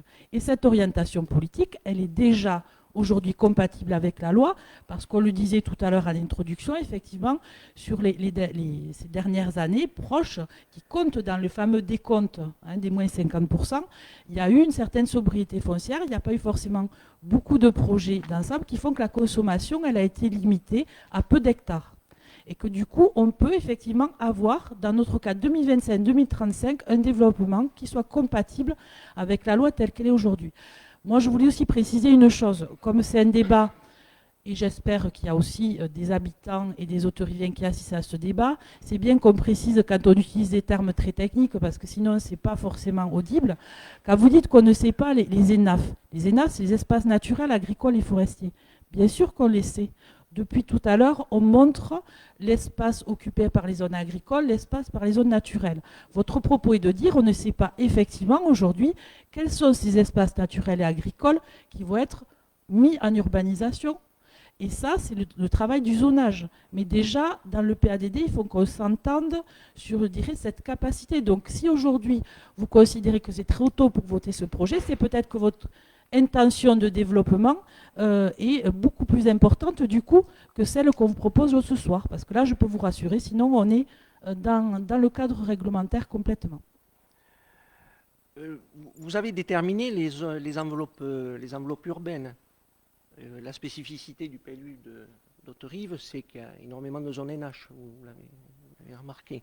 Donc ces zones NH, vous les avez considérées dans les enveloppes urbaines ou pas du tout? Majoritairement, comment vous les avez gérées, ces zones NH, au regard de l'enveloppe urbaine? Alors, on a pris un critère qui est validé par la jurisprudence. Donc, comme je l'ai dit, on est décorrélé du zonage et on a pris un critère qui est d'identifier tous les noyaux qui à partir de 5 logements. Donc, on a pris, à titre d'exemple, des petits secteurs que vous voyez ici en jaune qui font 5 logements, qui ne seront pas forcément urbanisables, mais l'exercice que nous demande le Code de l'urbanisme, c'est d'évaluer. Donc on évalue, ce n'est pas un zonage, on regarde ce qui fait plus de 5 logements et qu'est-ce qu'on peut densifier là-dedans. Donc les zones NH n'existeront plus, parce qu'aujourd'hui, le Code de l'urbanisme est revenu sur cette notion de pastillage. Et demain, probablement, dans les choix qui seront faits, on sera sur une limitation très forte de cette urbanisation à distance du centre. Donc des espaces qui sont identifiés là comme un gisement potentiel seront réinterrogés, notamment au regard de la capacité des réseaux et au regard de ce que ça coûte aussi pour la collectivité, c'est-à-dire que d'aller desservir ces espaces-là, d'aller ne serait-ce qu'alimenter le courrier, voilà, tout ça, ça coûte très cher. Donc, ce qu'il faut se dire, c'est que dans le projet qu'on porte, j'ai parlé plusieurs fois de proximité, on est plutôt sur une ville des proximités, donc accueillir de nouveaux habitants sur des petits noyaux urbains qui peuvent être parfois à 3-4 km du village, ce n'est pas le sens de l'urbanisme de demain. Donc ils sont identifiés parce que c'est l'exercice et qu'on veut être le plus conforme possible à ce qu'attend le Code de l'urbanisme. Pour autant, quand on va traduire le zonage, on sera certainement sur un urbanisme beaucoup plus proche du centre. D'accord, oui. Ma question portait aussi sur le fait que les enveloppes urbaines auraient des effets sur les zones U, effectivement. Il se peut qu'il y ait des zones U qui ne soient pas sur des enveloppes urbaines. Dans quel cas, ces zones U, qu'est-ce qu'elles vont devenir? Mais là, aujourd'hui, comme je l'ai dit, l'analyse, elle est décorrélée du zonage et elle remet à plat le zonage. Donc, c'est-à-dire que la préexistence d'une zone urbaine ou à urbaniser ne prévaut pas son maintien dans le futur document. Voilà. Ça, c'est évident. Et souvent, d'ailleurs, il y a plus de possibilités sur un secteur d'être en zone agricole avec des possibilités d'extension et d'annexe comme le prévoit le Code de l'urbanisme que d'être dans une zone U très resserrée qui va pouvoir influencer l'implantation d'une piscine, d'une annexe, alors qu'en zone agricole, on va être sur quelque chose qui sera plus fluide. Donc dans les arbitrages qu'il y aura, c'est aussi d'être le plus cohérent possible avec la loi telle qu'elle s'applique, c'est-à-dire plus de mitage, plus de pastillage et l'évolution de l'existant, mais pas de création de nouveaux logements à distance. Il est donc probable, au regard des ENAF et au regard des enveloppes urbaines qui ont été déterminées, que des zones U soient fermées, ou pas? C'est possible. Ça, c'était... C'est tous les documents d'urbanisme.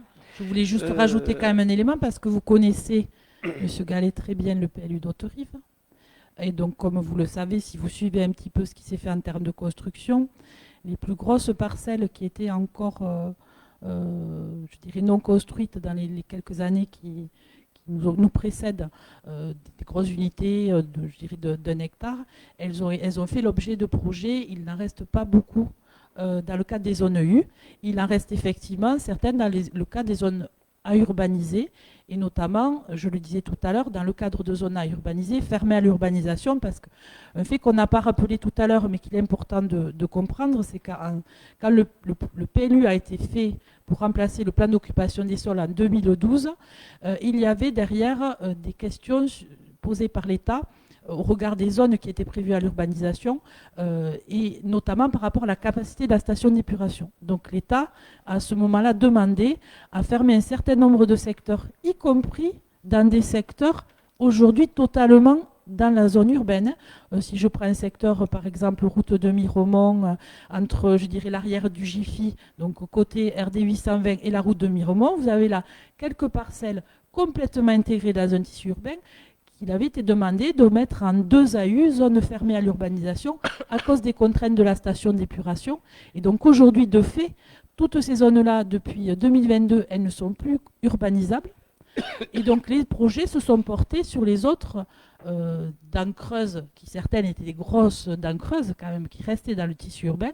Et donc il reste peu de ces zones aujourd'hui classées urbanisables à construire. Et donc du coup, c'est vrai que c'est plutôt sur ces fameuses zones à urbaniser que va porter le différentiel entre le PLU d'aujourd'hui et le PLU de demain. Oui, par rapport à ces zones, je parlais du SRADET tout à l'heure. Donc la modification du SRADET qui a été portée sur le bureau des syndicats ou des établissements publics pour avis, est encore plus contraignant que la loi climat et résilience. C'est-à-dire le SRADET, dans sa modification, prévoit 57% de consommation d'ENAF. Donc on est vraiment sur de la contrainte, encore plus de contraintes, alors que déjà la loi climat et résilience était très contraignante. Ma dernière question serait sur les SNIF, les zones naturelles d'intérêt écologique, faunique et floristique, les EVP, les EBC, les espaces verts protégés et les espaces boisés classés. Y a-t-il eu un repérage, je suppose que oui, de l'ensemble des EVP, des EBC et des SNIF? Y a-t-il beaucoup de SNIF qui, notamment, pourraient se trouver aussi en zone U ou pas? Alors la SNIF, peut-être pour rappeler pour tout le monde, c'est la zone naturelle d'intérêt écologique, faunistique et floristique. Donc ce type de zone, en fait, ce sont des zones qui ont fait l'objet d'un recensement. Donc ce n'est pas une protection, c'est un recensement qui permet d'identifier des espèces qui sont concentrées sur des espaces connus. Donc on est sur un territoire qui a fait l'objet de nombreuses études, on a une belle connaissance. Et donc ces études, elles ont été mises à profit et confrontées à du travail de terrain qui a été fait d'abord à l'échelle du SCOT du PSU toulousain et après une échelle plus locale. C'est la raison pour laquelle, quand on regarde ce qu'on vous propose pour la préservation des composantes écologiques, on a intégré toutes ces composantes, donc site Natura 2000, SNIF, mais aussi des réservoirs de biodiversité qui ont un sens et une connexion avec les autres espaces. Donc tous ces éléments, notamment la mobilisation des outils. Est-ce qu'on garde les espaces boisés classés? Ce qui me semble important, c'est de savoir est-ce qu'ils ont toujours une réalité? Est-ce qu'en termes d'effet, c'est l'outil opportun ou il y a peut-être d'autres outils que l'on peut mobiliser qui sont plus intéressants? Par exemple, un espace boisé classé, lorsqu'il est supprimé, il n'y a pas de compensation. On peut tout à fait prévoir dans la réflexion sur le PLU des outils qui soient de nature à autoriser parfois la coupe, mais sous forme de compensation plus importante. Donc, par exemple, je coupe un arbre, j'en replante 3, j'arrache 1 mètre de haie, j'en replante 3, etc. Donc, le Code de l'urbanisme, aujourd'hui, nous donne une palette d'outils qui est plus large que celle de 2012. Donc, je pense qu'il faudra aussi hiérarchiser les actions et les outils qu'on met en place, c'est-à-dire que l'espace boisé classé, c'est l'outil le plus fort. Est-ce qu'il est adapté partout ? Est-ce qu'on n'a pas intérêt aussi à regarder d'autres choses de manière à ce qu'il y ait aussi une souplesse? Comme ça a été dit, le PLU doit être agile. Et donc, un espace boisé classé, mais que ce soit pour un projet d'intérêt collectif ou pour un projet d'intérêt privé, on ne peut intervenir dessus qu'en révisant complètement le PLU. il me semble qu'on peut aussi réfléchir à des outils plus souples qui permettent à la collectivité d'avoir une approche aussi qui soit intéressante du point de vue de la compensation ou du développement, parce que parfois quand on compense, on est aussi de nature à développer sur des endroits qui peuvent être plus intéressants. Donc ce travail-là, il sera fait donc en déclinaison de la carte que vous voyez ici. Il y aura une déclinaison réglementaire spatiale qui devra permettre la préservation des espaces identifiés de type SNIEF, mais avec des outils adaptés. Je précise, parce qu'on ne l'a pas évoqué, le document d'urbanisme sera soumis à évaluation environnementale, c'est-à-dire que chacune des actions et des mesures qui seront prises dans le cadre du PLU fera l'objet d'une évaluation, avec, s'il y a des incidences, pour obligation de les éviter, de les réduire ou de les compenser. Tout ça, ça sera regardé par l'autorité environnementale, donc la mission régionale de l'autorité environnementale. Donc il y aura un œil, on va dire, plutôt précis sur ce que vous ferez en tant qu'élu et les outils mobilisés. Madame Moirot. Oui, moi je voulais rapporter une précision sur la question précédente qui concerne le SRADET, qui est un schéma à l'échelle de la région. Nous, l'intégration de ce schéma, il se fait à travers le schéma de cohérence territoriale. Et les élus qui étaient présents à la réunion qui a eu lieu à Carbone en début décembre avec une présentation du projet aujourd'hui de schéma de cohérence territoriale et des ateliers. Tous les élus étaient invités à ces ateliers. C'est d'ailleurs, voilà, c'était d'ailleurs très intéressant. Hein, c'est pour ceux qui ont participé. Voilà, c'était à 20h30 ce soir. C'était enrichissant, intéressant. Mais surtout, ce qui est important, c'est que je le disais tout à l'heure, et je tiens éminemment à vous rassurer sur ce point si vous étiez inquiet.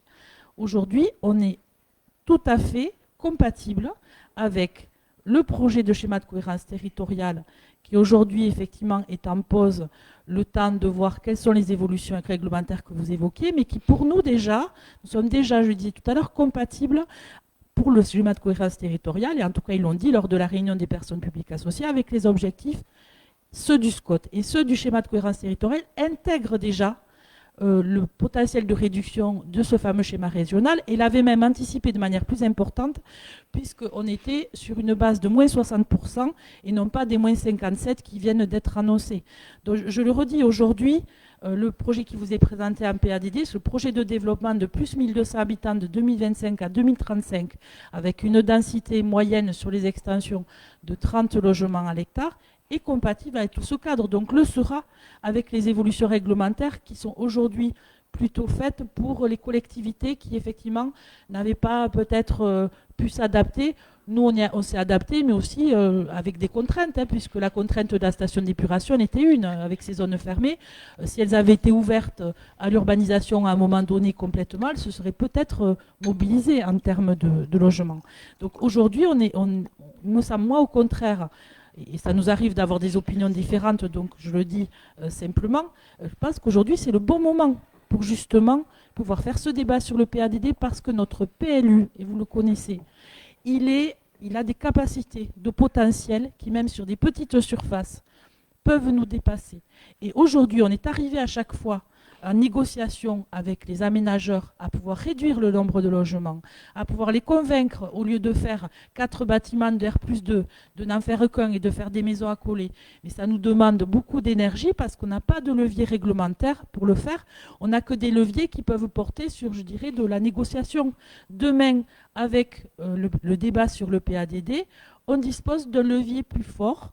Si demain on a sur une parcelle déjà en zone U ou un AU, parce il en reste une en zone AU très importante, un projet qui arrive en disant on va faire là d'un seul coup 200 logements, avec le débat que nous avons aujourd'hui, on pourra du coup surseoir à statuer en disant qu'au vu de notre évolution, eh bien, faire 200 logements sur les 400 projetés en extension juste sur une année, eh bien, on considère que ça mérite un temps de réflexion. Hein, c'est ça, on met le dossier sous le coude pendant 2 ans, le temps de voir comment évolue notre zonage.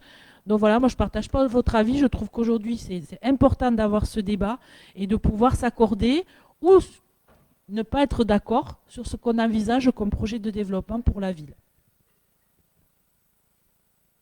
Monsieur Gallet. Une dernière question, c'est que ce qui a bloqué une urbanisation de qualité de Haute-Rive, c'est le logement social avec les 400 mètres carrés de surface de plancher, 35% de logement social. Qu'en est-il? Quelles sont les orientations? Vu qu'il y a un volet dans le PADD, il y a un volet habitat. Quelles sont les orientations en la matière? Donc aujourd'hui, dans le cadre des outils opérationnels, c'est vrai qu'on n'est plus tout à fait sur la même approche qui est avec un seuil de surface. Ce qui semble important, de la même manière qu'on a évoqué la mixité sur la taille des logements et sur la réponse au cycle résidentiel, c'est de pouvoir flécher ces logements sociaux sur des sites qui peuvent les accueillir. Donc l'outil qui sera peut-être à mobiliser et qui sera certainement plus opérationnel, ce sont les orientations d'aménagement et de programmation. C'est-à-dire que plutôt que d'avoir un effet de seuil et de se dire, par exemple, on commence à faire du logement social à partir de 10 logements, mais vous allez vous retrouver qu'avec des opérations à 9 logements, ce qui fait qu'on est toujours en train de rattraper, hein, c'est-à-dire toujours en train de courir après un nombre de logements, c'est de dire, ben là, on sait qu'on a tel quartier, qu'on y attend, par exemple, 30 logements, eh bien, on sait qu'on va demander ici, par exemple, 8 ou 10 logements sociaux. C'est-à-dire qu'on les spatialise, et ça, c'est la vraie mixité. En fait, la vraie mixité, c'est pas d'avoir des opérations 100% sociales et 100% non sociales, c'est d'avoir ce panachage-là. Les outils que l'on peut mobiliser dans le PLU, c'est des outils qui nous permettent de savoir où ils seront, de manière à pas, pour rattraper ce qui n'a pas été fait par ces effets de seuil, devoir faire des opérations qui sont complètement que sociales. Donc l'idée, c'est de pouvoir avoir cet accueil-là en le ciblant, mais aussi d'avoir une diversité de logements sociaux. C'est-à-dire que le logement social, c'est pas que le locatif social, il y a aussi du logement abordable, il y a aussi de l'accession, et c'est peut-être au travers du PLU d'être en mesure d'avoir cette palette beaucoup plus large que juste du locatif social. Aujourd'hui, le SCOT, si je ne me trompe pas, intègre cette notion de logement abordable.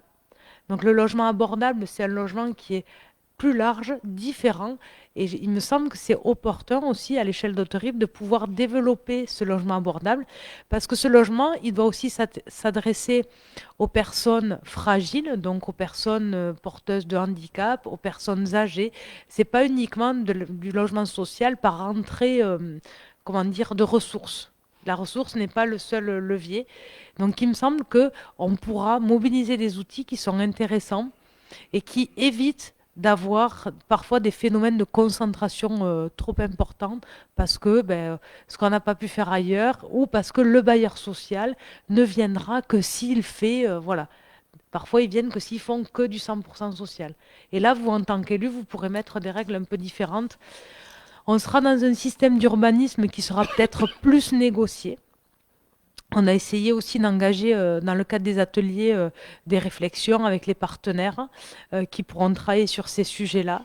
Et donc, je sais pas quels choix seront faits, mais moi, ma préconisation, ce sera de se défaire de cette notion de seuil, c'est-à-dire de dire à partir de, on doit faire, parce que souvent, c'est pas forcément le résultat attendu et ça permet pas d'avoir cette diversité que la ville mérite. Je partage tout à fait votre position. Merci. Bien, d'autres interventions? Madame Haro. Juste une petite précision, c'est qu'on a fait, on l'évoquait au début, on a été interrogé par les services de l'État pour savoir si la commune souhaitait que soit examinée une demande pour la positionner en zone dite tendue. Parce qu'aujourd'hui, on est dans les zonages, Adeline le disait tout à l'heure, dans des zones qui ne sont pas considérées comme tendues.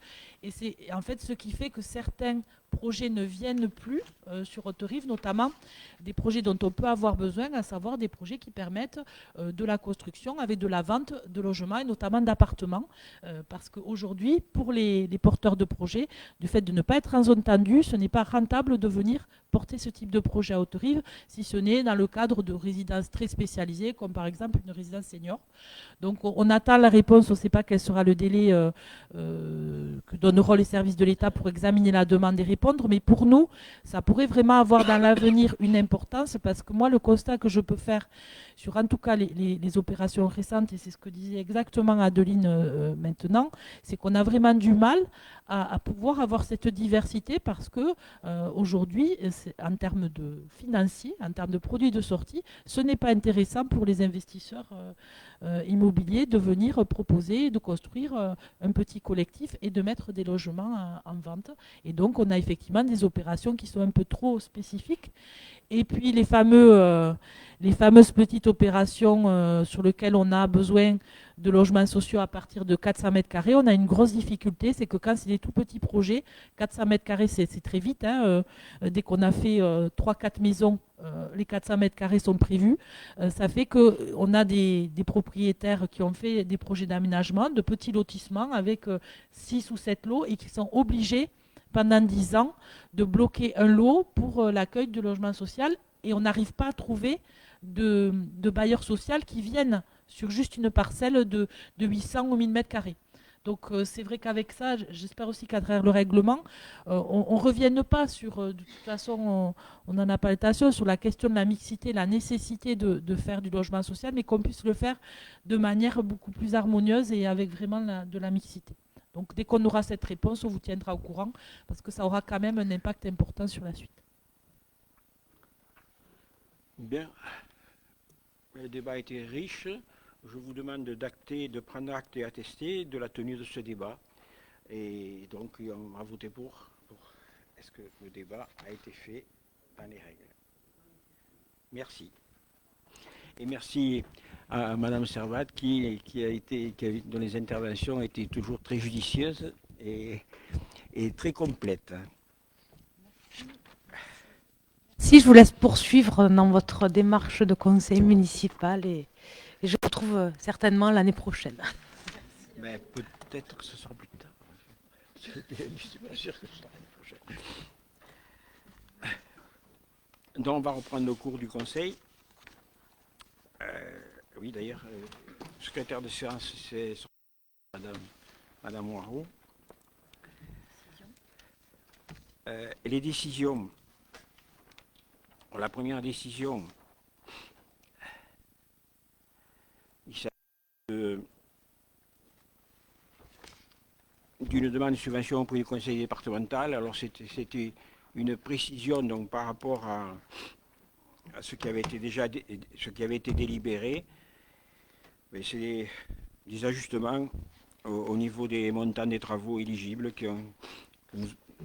c'est le conseil départemental nous a demandé d'affiner notre réponse et notre demande. Et donc on passe à 197 252,14 € hors taxes de travaux pour une subvention demandée de 61 148 € et 16 centimes. La deuxième décision, c'est l'achat de parcelles. Alors ces parcelles qui sont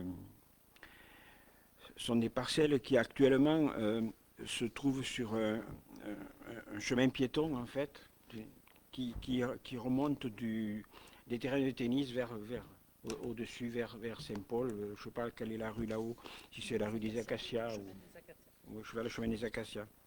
Donc il y a eu un changement de propriétaire et donc le nouveau propriétaire se sont rendus compte qu'il y avait un parcellaire qui était utilisé par ce chemin et qui leur appartenait.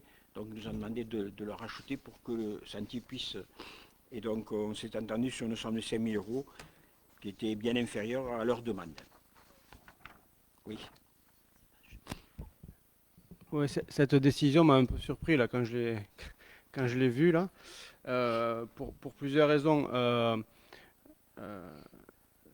Bien souvent, on nous demande d'intégrer des espaces communs à l'euro symbolique. C'est une charge pour la commune. Bon, là, on avait déjà la charge depuis des années, puisque je suppose que les agents municipaux l'entretenaient. Mais dites-moi si je me trompe, mais je suppose aussi que ce sont des parties communes, des lotissements, qu'à l'époque, la commune a sûrement récupéré les espaces communs de cette opération. Non, c'est pas le cas. Non, c'est en dehors de ça, c'est vraiment en dehors. Ouais. C'est juste le sentier que tu disais par les piétons. Oui, je le vois très bien. Hein, je suis allé regarder sur Géoportail où c'était, parce que comme il n'y avait pas de plan, je suis allé regarder. Je l'emprunte de temps en temps, donc je sais très bien de quoi il s'agit. On ne souhaitait pas que ce soit fermé, quoi, parce que si on ne l'achetait pas, ils le fermaient. En gros, voilà. Ouais. Puisque ça leur appartenait. Oui, ils en avaient le droit. Ils en avaient le droit. Ils en avaient le droit. Et ensuite, bon, ça c'était sur le fond. Et sur la forme, parce que j'étais aussi surpris que dans le cadre de la délibération où on donne délégation à Monsieur le maire, qui date de 2020, je l'ai relu et je n'ai pas trouvé cette autorisation cette délégation. Donc je me demandais si cette décision était bien. Non, mais c'est vraiment des sommes pas très importantes quand même. Je sais pas. Oui. Ouais. C'est pas sur la forme, c'est sur le fond. C'est que on n'a pas vu que vous ayez délégation pour prendre ce type de décision, et ni même dans le CGCT, ni même dans l'article 21, 22, 22, qui ne prévoit pas cette possibilité. Franchement, vous souhaitez qu'on reprenne ça pour une délibération? Non, mais franchement, c'est ridicule. Quoi. Vous portez aussi cette dépense sera prévue au BP 2024. Il a déjà été voté, le BP 2024. Et vous mettez sera. Enfin, là, il y a quand même un problème de droit qui me paraît assez si énorme. Vous voulez une ligne sur les achats qui n'est pas utilisée, elle sera cette ligne-là. Mais ça pourrait être 200 000 euros, 300 000 euros. C'est un problème. Ça pourrait être, mais si c'était, je ne l'aurais pas fait en décision. Hein, Enfin, vous n'êtes pas autorisé à le faire en décision. Enfin, moi, c'est tout ce que je lis. Hein. Une autre décision pour 7 000 euros, qui elle vient du fait qu'à la M57, on peut faire ce genre de choses, c'est-à-dire prendre des crédits sur un article pour les porter sur un autre article. On a eu besoin de crédits supplémentaires pour la ligne des intérêts courus non échus, du fait que on a fait un emprunt. Bon, cet emprunt, il a été fait en fait au mois de juillet. Donc de juillet à décembre, il y a les intérêts qui courent. Bon, chaque année, j'espère, pour éviter ça, j'essaie que l'emprunt qu'on en fasse, il soit qu'en novembre pour qu'il y ait moins d'intérêts courus non échus, mais là, ça n'était pas possible. Il fallait absolument que le versement soit fait en juillet. Donc on se trouve avec des intérêts courus non échus supérieurs à ce qu'on avait prévu. Et donc on prend sur la ligne 615-228, 7 000 euros pour le porter sur la ligne, donc sur la chapitre 66. Et ça figure dans le tableau, donc, hein, entretien et réparation des sur-autres bâtiments, on enlève 7 000 euros pour le mettre sur cette ligne-là.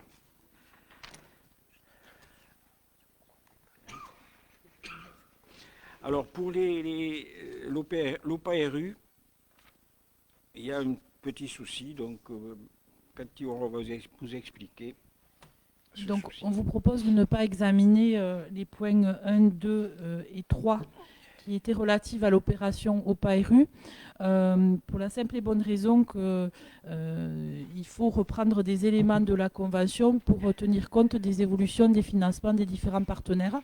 Donc on vous proposera d'examiner cette convention qu'on avait regardée en commission urbanisme dans un prochain conseil municipal, une fois qu'on aura tous les éléments concernant les évolutions des financements. Et ça nous permettra du coup d'être aussi en raccord avec le débat d'orientation budgétaire et de donc pouvoir vous proposer des choses qui soient compatibles avec ce débat d'orientation budgétaire. Donc c'est les points 1 à 3. Donc ces points 1 à 3 seront examinés au prochain conseil. Sur la clôture de l'autorisation de programme de la voirie, je souhaitais clôturer ce programme parce qu'en fait il fonctionne par année, donc il n'est pas pluriannuel réellement. Mais en fait, on ne peut pas le faire puisqu'il faut que ça se fasse en même temps qu'une décision modificative, donc on clôturera plus tard. Ensuite, alors il y a un recrutement des personnels contractuels. Bon, ça c'est une personne donc, qui est en contrat et son contrat s'est terminé le 31-12 et on l'avait oublié dans le précédent conseil, et donc c'est une personne qui travaille au CCAS, et donc on propose donc bien sûr de reconduire son emploi. Y a-t-il des remarques? Non. Donc je considère que c'est accepté.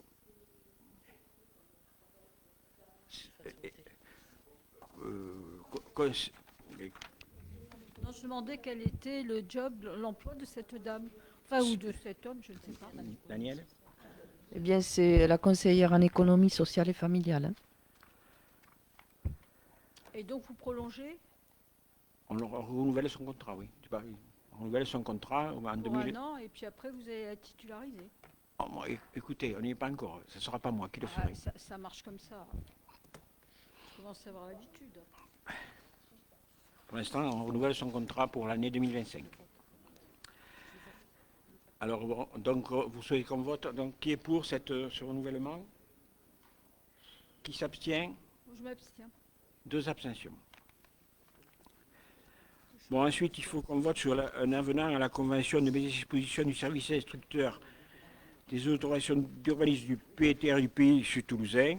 Donc, en fait, il s'agit en particulier de revoir les tarifs du fait que le service donc, qui s'appelle service ADS donc, du pays du sud toulousain doit être autonome et donc les recettes de ce service doivent couvrir les dépenses. C'est pas le cas actuellement. Actuellement, donc, le budget général du pays couvre une partie des dépenses. Pour que ces dépenses puissent être couvertes, pour l'année 2025, on propose un coût de l'acte pondéré fixé à 180 €. Il est actuellement à 160 environ. Une cotisation annuelle est fixée à 1,30 €. Actuellement, elle est à 1 €. Et pour l'année 2026, on continue la progression. 190 € pour l'acte pondéré, 1,40 € par habitant. Et en 2027, 200 € par acte et 1,50 € par habitant. Donc il faut voter sur cette nouvelle convention. Des remarques, M. Gallet? Oui, connaît-on le coût de l'instruction globale annuelle de l'urbanisme, des instructions du... Pour Haute-Rive? Oui. Ouais, je ne l'ai pas sous mes yeux, c'est autour de 40 000 € environ. Mais je ne vais pas... Voilà. La modification de la durée de la convention, nous, on considère que Haute-Rive devrait instruire les permis et pas le PETR. Donc effectivement, on votera contre cette délibération. C'est votre opinion, c'est pas du tout la nôtre. Vous devrez y mettre bien plus que 40 000 € oui, bien sûr. par an. Aujourd'hui, pour nous, c'est avantageux parce qu'effectivement, on dépasse moins que ce qu'on dépasserait avec un service instructeur en propre. Parce qu'avec le niveau d'autorisation qu'on traite, aujourd'hui, ce coût appliqué par le PIC toulousain est un coût très bas au regard de ce qui se fait dans les autres structures collectives, ou voire de ce qui se fait dans le privé. Puisqu'on a justement eu à un moment donné au pays une problématique d'instructeurs, hein, puisqu'il y a beaucoup de turnover sur les instructeurs et que c'est un métier qui est vraiment en tension. Et quand on a eu fait recours à un organisme privé, puisqu'il y en existe, on était sur 2 coûts de l'acte qui étaient le double du coût de l'acte qui est appliqué par le pays sud toulousain aujourd'hui. Et le travail était à refaire. Et les instructeurs ont dû effectivement suivre et refaire ce travail. Si on monte un service instructeur sur la ville d'Haute-Rive, il faut s'assurer qu'il y ait un cadre qui permette d'assurer toute l'assurance juridique et la veille juridique spécifique sur l'urbanisme, et c'est un métier particulier. Il faut aussi qu'en permanence, on ait vu notre volume, au moins 2 personnes qui soient présentes pour faire l'instruction des dossiers d'urbanisme, en plus du travail qui est fait aujourd'hui par les agents qui font l'accueil et l'orientation des pétitionnaires. Alors c'est vrai que ce service mutualisé, il a aujourd'hui du sens, et en tout cas, nous, on ne souhaite pas revenir dessus parce que tout l'objectif des mutualisations, quand on n'est pas libéral complètement, ou en tout cas quand on l'est mais qu'on est éveillé, c'est de pouvoir faire ensemble des choses qui nous permettent d'être plus efficaces et de nous coûter moins d'argent que de le faire tout seul. Donc c'est pour ça qu'on On n'envisage absolument pas de sortir de ce service instructeur aujourd'hui. Et c'était aussi l'opinion de M. Bassiani, parce qu'entre 2014 et 2018, je n'ai pas entendu parler de ce que vous dites là, puisque c'est vous qui le conseillez à ce moment-là, vous aurez pu le lui conseiller aussi, mais ce n'était pas du tout son intention non plus. Hein. Alors, bon, Enfin, nous considérons que Haute-Rive doit avoir la maîtrise de son urbanisme, c'est tout. La maîtrise, on l'a totalement. On a totalement la maîtrise. La maîtrise, c'est le PLU qu'on est en train de réviser. C'est ça la maîtrise. C'est pas l'étude des dossiers de permis. Moi, j'aimerais qu'on soit parfaitement clair sur le processus pour qu'il n'y ait pas de confusion dans la tête de ceux qui nous regardent et qui nous écoutent ce soir ou qui peuvent lire ensuite les comptes rendus du conseil municipal. Vous le savez aussi bien que moi. L'instruction, ce n'est pas une compétence qu'on délègue, c'est un service en fait qu'on peut utiliser. À l'époque, déjà, on utilisait les services de l'État pour le faire. Quand l'État s'est désengagé, il a bien fallu pallier à ce manque. Et Haute-Rive, à cette époque-là, était encore un service qui était rattaché au service instructeur de l'État. Et donc, quand effectivement le Pays Sud toulousain a proposé de créer ce service mutualisé, la ville, à ce moment-là, a trouvé son intérêt à y adhérer. Quand vous dites qu'on n'a pas la maîtrise, là, c'est un mensonge. Et vous le savez.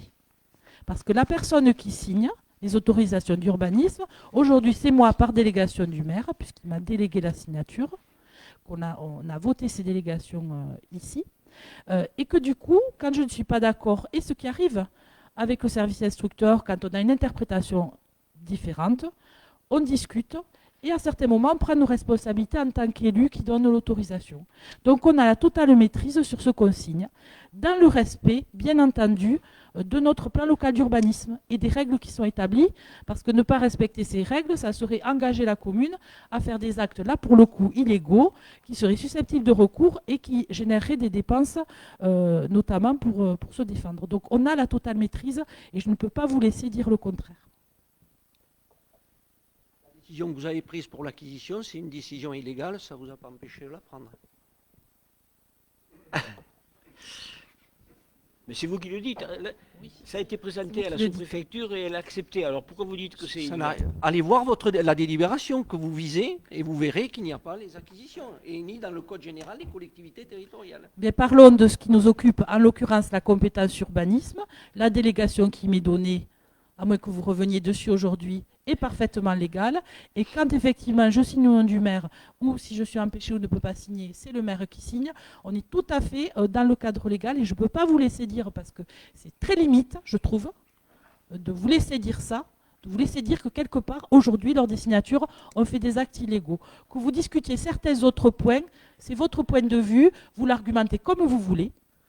Mais ce point-là, je ne laisserai pas le dire. D'autres remarques sur cette convention? Non? Alors je passe au vote. Qui est pour cet avenant à la convention?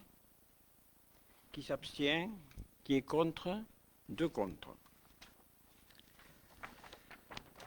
Il n'y a pas de questions diverses, donc je vous souhaite de bonnes fêtes de fin d'année et on pourrait se retrouver a priori le 29 janvier. Au plus tôt le 29 janvier.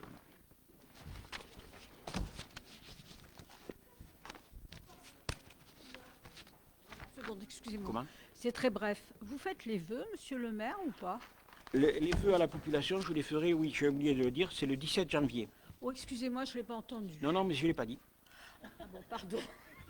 Ça sera le vendredi 17 janvier. Je ne sais pas où j'étais, mais... Non. Pas de problème. Merci, excusez-moi.